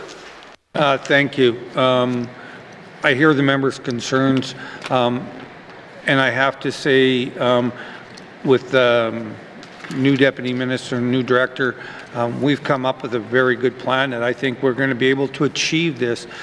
We also, should people be aware, is that we are looking at the funding, the three different funding programs, and we were looking at completing this in 2023-24. We've made a commitment now that it will be done in 22-23, so it will be done the upcoming fiscal year. So we have a very good plan. I think it's very solid, but for further detail, I'll ask the Deputy Minister to provide some clarity on if I missed anything or anything we need to add. Thank you, Mr. Speaker. Or Mr. That's the Minister, Deputy Minister. Thank you, Mr. Chair. The part of this is a timing issue. Our current plan to get our legislation done and to accelerate some policy work was developed after the main estimates were developed. However, we're almost into a new fiscal year, and I am aware of where there's vacancies in other areas of the department or where there's projects that can be delayed, and so as a deputy, I do have the ability to make those kind of decisions around the allocation of some of the resources within the department. There's also many different ways to undertake the legislation and policy work, and while the staff in corporate affairs are an essential part of that, there's also staff, technical expertise within our divisions and regions that also assist. So it's not, the entire burden is not just on the folks in this division. There's also, one or two people in some of our key divisions that are also assisting. The work we're doing too involves other departments. So we do have working groups in place with reps from other departments who are also bringing their policy experience and their perspectives into the work. So it is, there is a lot of active work underway right now on the policy and legislation work, and it's not just the folks in this division doing it. So, that's part of our plan to use the resources that are available to get our work done. Thank you. Thank you. Member for Cam Lake. Much, Madam Chair. So, Madam Chair, I guess my biggest concern is getting to kind of the 11th hour of this assembly and then realizing that we needed to give MACA more resources to get this substantial legislative work done. And so Does the Minister of MACA intend to report to this House on the status of these legislative agenda items, and will MACA bring forward a SUP to the House if they need additional resources to get this work done in this Assembly? Thank you. Thank you. Minister of MACA. Yeah, we will report to committee. We'll give updates. It'll probably be not quarterly, but probably biannually. We'll give you updates on that because I want to get the department to focus on the work that we need to get done. We will provide that information to committee. I think that's just smart business and help committee understand where we're going. In regards to this asking for a SUP, right now we feel that the money we have in place and the ability for the Deputy Minister to be creative within the department, we're able to achieve what we need to do. There's other demands within this government that we need to look at, and so you'll hear later on, I think you heard when we did our presentation with the COVID Secretariat and how we were doing it, how we realigned 5 positions within the department. So we are looking at creative ways of being able to be successful, to meet what we're needing. And we've already told you guys that there was one piece of legislation that we weren't able to get done. But we are working on it. So I just want to make sure people are aware we're not stopping. It's just that we have other priorities that we need to do. Thank you, Madam Chair. Thank you. Are there any other members who wish to speak to the Directorate? Member for Great Slave. Thank you, Madam Chair, and I think I'll take up a little bit of a cause for some of my other colleagues that maybe don't have an opportunity today to speak. I'm just looking at the Directorate and the fact that all of the positions are located in headquarters in Yellowknife with the no increase that my colleague spoke to. While I understand why a directorate would need to be in one location, we have talked many times about the move to virtual work. And I guess one conversation we have a lot on this side of the House is the small communities versus Yellowknife versus regional centers conversation, which we even had this morning. So I would, I guess I'm curious to know, within this directorate, like, how does that break out? Do we have staff where they are solely focused on a small community, or is the directorate more structured in a manner where they're all sort of doing work that's for the entire area? And I guess where I'm going with this and why I'm asking is that it seems to me this might be a place where we could sort of really start to tackle that divide between the three. Like, I am often struck that we're talking to Yellowknife at the same time that we're talking to Aklavik. And when I used to go sit, even as an engineer on national groups, I would sit and laugh to myself as Ontario and Quebec talks about their problems, and I'm sitting here with, 10 member firms instead of like 40,000, right? So it's quite, and I'm sure all of the cabinet understands this from their FPT tables, right? So I'm wondering if there's some way within this directorate that we can start to address that issue, considering that MACA is the community department. Thank you. Thank you. Minister of MACA. Thank you. I'll start and I'll turn, with your permission, turn to the Deputy Minister. This is something that we talked at the Cabinet table about. We've talked about it at the DM and the Senior Management Committee, our table there. We've had these conversations, but for the detail of where I think the member is looking for, I'll turn to the Deputy Minister for further information. Thank you, Madam Chair. Thank you. Deputy Minister Guru. Thank you. The positions in the directorate are they do support the entire department, similar to directorates in other departments. This is our finance policy, sort of backroom operations staff, and many of these staff they're not like they're unusual in MACA in that they are probably the only staff in the department that do not have ongoing regular contact with community governments.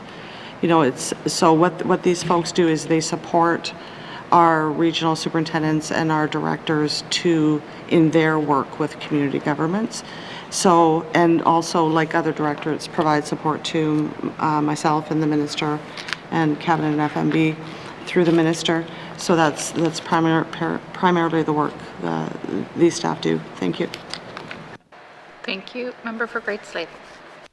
Yeah, and I guess what I'm hearing then, and not to minimize the work, 'cause they're kind of the operations, like you said, the accountants, that kind of thing. So I guess then I understand why they wouldn't be involved with the communities directly. However, then what is sort of the effort made to ensure then those roles are actually being held maybe by community members or former community members?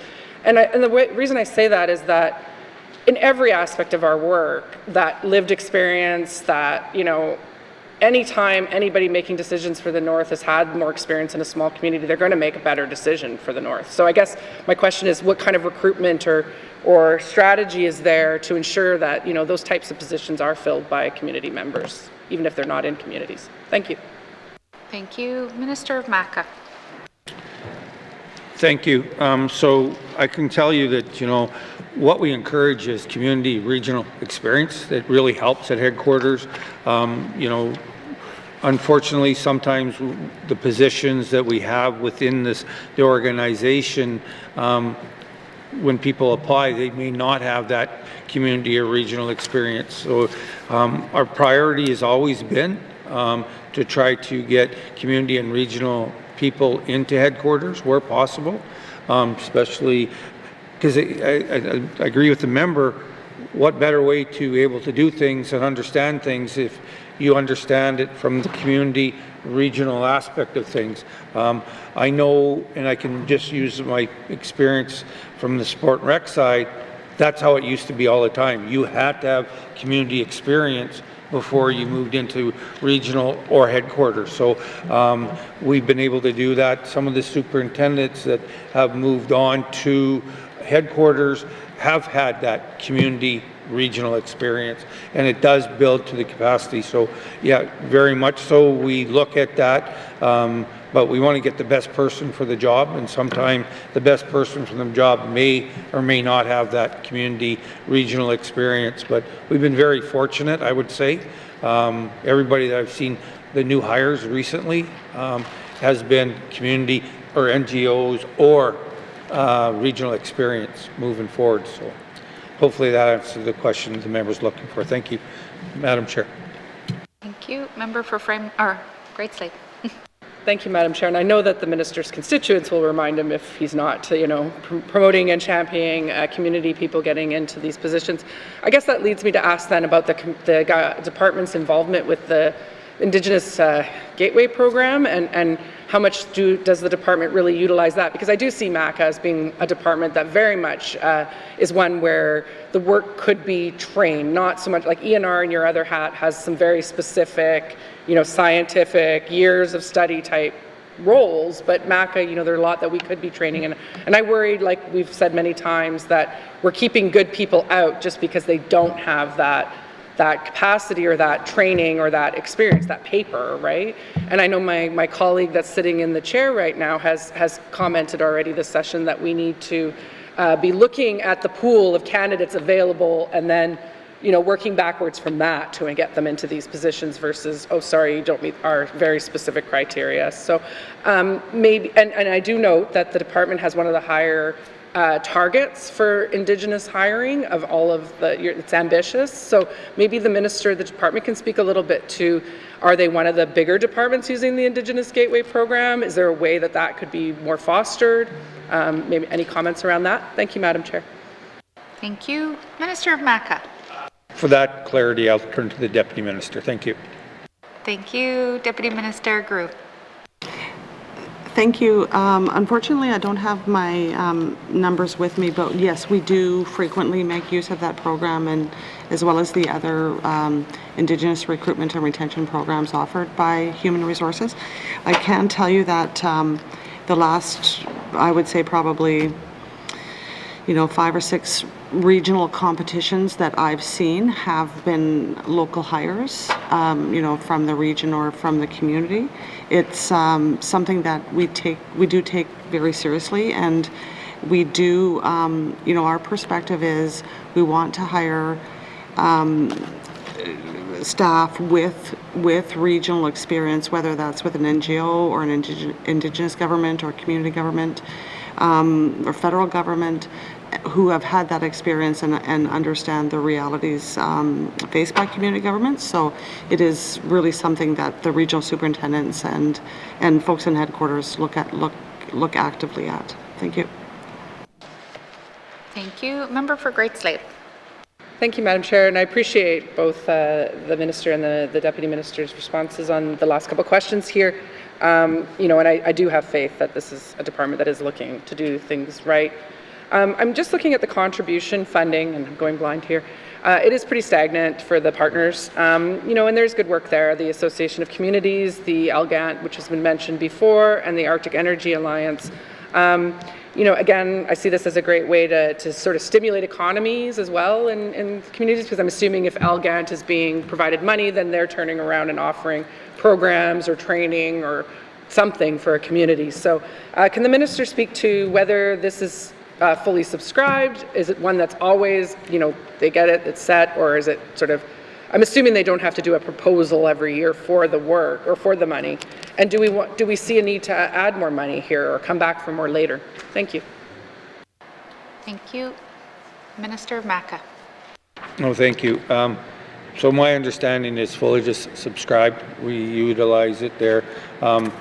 We utilize biggest bang for our dollar, I guess you'd say. Like anything else, any government, any department, yeah, more money would be great, but we have to compete with other priorities within this government, whether it's mental health, addictions, infrastructure, education, and so again, it's about trying to put our priorities in the within the government to do it. So it's not that we don't, we have those conversations, but then again, we have to weigh our concerns with other priorities within this government and within the department. Thank you, Madam Chair. Thank you. Are there any further questions under the MACA Directorate? Member for Frame Lake. Madam Chair, on page 343, program detail regional management, I see that there was quite a bump up in 21-22, 924,000. It was the revised estimates on 240,000, which was in the main. So can I get an explanation as to what that increased funding there was? I think it's probably related to COVID, but I'd like to get that information from the Minister, please. Thank you. Thank you. Minister of Maca. I believe it's not COVID, it's floods. The flood, what we were dealing with the flood. Thank you, Madam Chair. Thank you. Member for Frame Lake. Okay, no, thanks very much. I appreciate that. And then on the same page, this is probably the same thing again, but purchased services, the revised estimates were $100,000 greater than the main estimates. So can I get an explanation there, please? Thank you. Minister of Maca. The member is correct. It's regarding the floods. Thank you. Thank you. Member for Frame Lake. Thanks, Madam Chair. And then same page, compensation and benefits.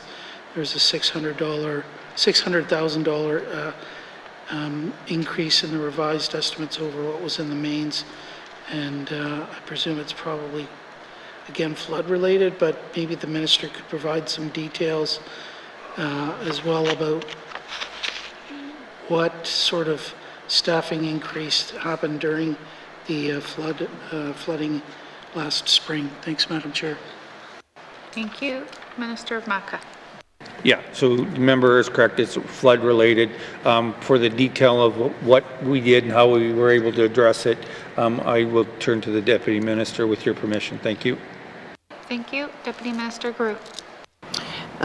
Thank you, Madam Chair. Yes, to add to what Minister Thompson said, we received 21-22 supplementary funding and special warrant funding for the flood. So you'll see it appear in our 21-22 revised estimates, both in the directorate and in the public safety division when we get there. And we did hire temporary staff to help with the flood response. Those the funding runs out in a couple of weeks and the end of March, and all of the costs will be recoverable from the Government of Canada. So once we're done with our flood response, we will be submitting a claim, and we will be eventually reimbursed for this funding. Thank you. Thank you. Member for Frame Lake. Thanks, Madam Chair. Yeah, I want to thank the Minister and the Deputy Minister for that. So I guess I too will be very optimistic that we're going to recover this money from the federal government, but I think the last time N.W.T went to get emergency response funding covered was the Great Fire season of 2014. And as I recall, it took 5 years to get that money out of the feds. So what sort of time frame are we looking at this time around? Thanks, Madam Chair. Thank you. Minister of MACA. I'll start, and with your permission, turn to the Deputy Minister. That was one of our concerns when we were talking about it. What the department and staff have been doing is every time we've seen anomalies or some challenges, we've reached out to the federal government. So we've said, this is does that fit into it? So we are well aware of where we're doing it. We are working on filling out the claims and what we're able to do. But for the detail of the process that works with the federal government, I'll turn to the Deputy Minister. Thank you. Thank you, Deputy Minister. Thank you. Yes, we've been working all along with the representatives from Public Safety Canada just to make sure that we understand their program parameters and how what we've been spending fit into that. So that has definitely been helping to smooth the process. The federal staff fully understand what kind of claim we will be submitting and what types of expenditures we will be submitting for. The other difference too is in the past we haven't always had dedicated staff full-time to work on the flood claim. And this time around, we will have a dedicated staff, probably for a 6 or an 8 month term or casual financial staff, who that's all they will be doing is completing the claim. And the sooner we can get the claim in and start working with Canada on it, the better chance that we will have a speedy turnaround from Canada. Thank you. Thank you. Member for Frame Lake.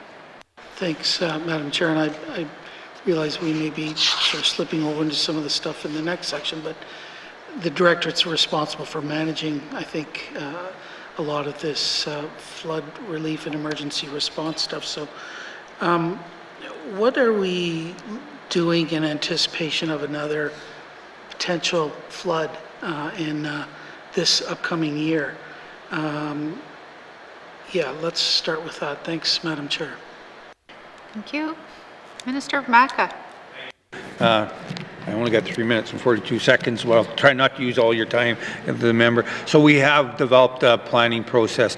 We started this in June. I think Minister Chena and her conversations with the department. As we were doing through the flood recovery, we are doing the planning to meet the needs now. We've already started doing a number of things with the policy, the ADAPT policy, communications with the communities that will be impacted by potential floods. Superintendents have been reaching out to the communities, working on checking their plans, and this is something that people should be aware of, is that we have weekly conversations about the flood recovery and the planning of how we are moving forward. So to not waste any more time, we do have a plan in place. We are enhancing it. We're making sure, and there's some things that we will be bringing to committee, showing the work that we did to it. So we've already started it. I know we are only in March, but floods, we've been working on it since June, and the community, or the department, regional and corporate have been, or directorate have been doing things since January. Plus, we've had press releases or things out there to the public as well, get people prepared. Thank you, Madam Chair. Thank you, Minister. Member for Frame Lake. Thanks, Madam Chair. So, just thinking ahead a bit here, I'd rather avoid the department having to go for a special warrant or a supplementary appropriation. Have we thought about how, with the climate emergency on us, we're likely to get more flooding, we're likely to get more fires. How are we, starting to better plan for these things, maybe even start to set aside some money, whether it's a contingency fund or an emergency response fund, climate adaptation fund, to better deal with these sorts of things rather than go for special warrants and supplementary appropriations, so that we actually start to set aside the money as we're going along. Thanks, Madam Chair. Thank you. Minister Maca. For that detail, turn to the Deputy Minister. Thank you, Madam Chair. Thank you, Deputy Minister Guru. Thank you. There is a lot of work going on at the federal level in looking at disaster adaptation and mitigation. Minister Thompson sits on the minister's table. I sit on the deputy minister's table. We are waiting to hear more from Canada on what types of funding may be available to assist in being proactive about some of the risks that we know we face as a territory. Unfortunately, I don't have much more of an update than that, but MACA does have staff throughout the department actively working with communities on this. We look at emergency hazard and risk identification. We look at the infrastructure and doing risk assessments, and does infrastructure need to be moved, or how does it need to be improved to help disaster proof it. We are looking at, we do hazard mapping through our regional offices, and our School of Community Government delivers climate change focused training, as well as the active work our regional offices are doing with communities to help them look at mitigation options to lessen the damage of a flood or a disaster when it does hit. Thank you. Thank you, Deputy Minister. Are there any further questions under this section? Then, Thanks, Madam Chair. I move that the chair rise and report progress. there's a motion on the floor to report progress. The motion is in order and non-debatable. All those in favor?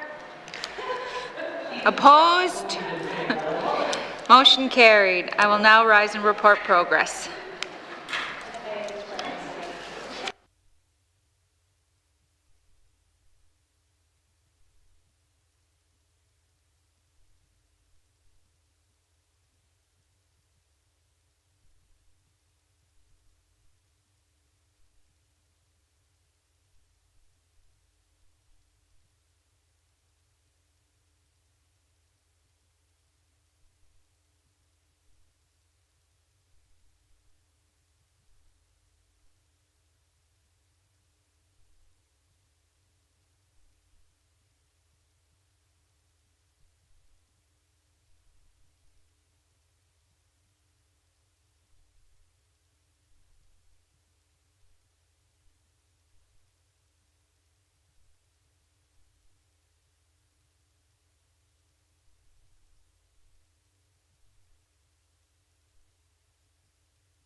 May I please have the report of Committee of the Whole, member for N.W.T. Lakes. Mr. Speaker, your committee has been considering Bill 23, 29, and 38. Minister Statement 202-19 brackets 2, table documents 561, 567, 578, and 579-19 brackets 2, and would like to report progress. And with, I think we had one motion. And Mr. Speaker, I move that the report of Committee of the Whole be concurred with.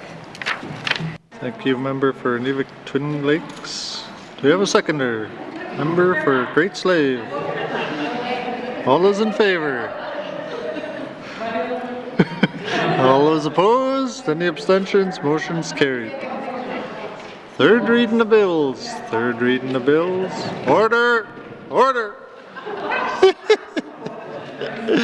Okay.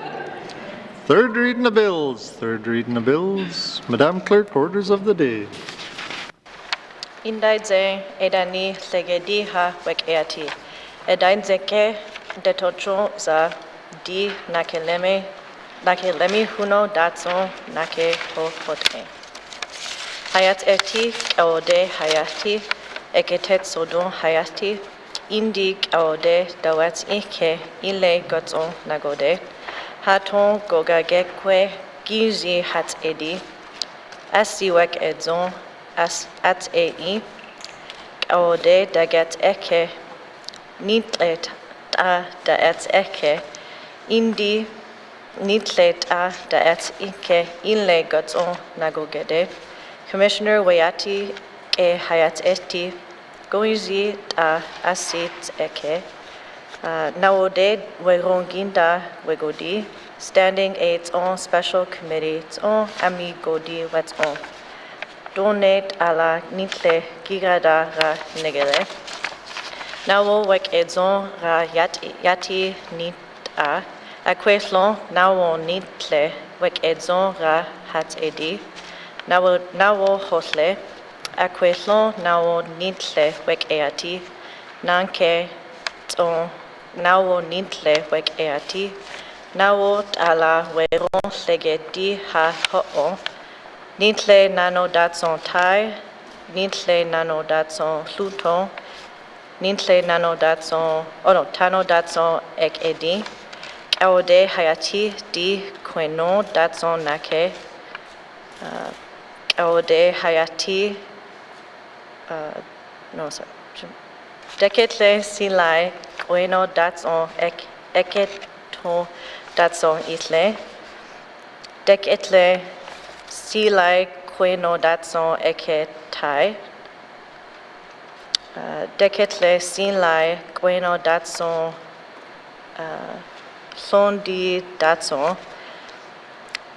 Deketle silai queno datson sondi datson sunton. Edani segedi weron hagedi tai on nawo nitle wek eati indainze edani segedi ha wek eati.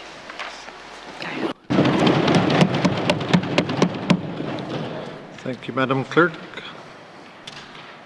Colleagues, before we leave today, I just want to send our thoughts and prayers out to the community of Fort Smith at this time. This House stands adjourned until Monday, March 7th, 2022 at 1:30 p.m.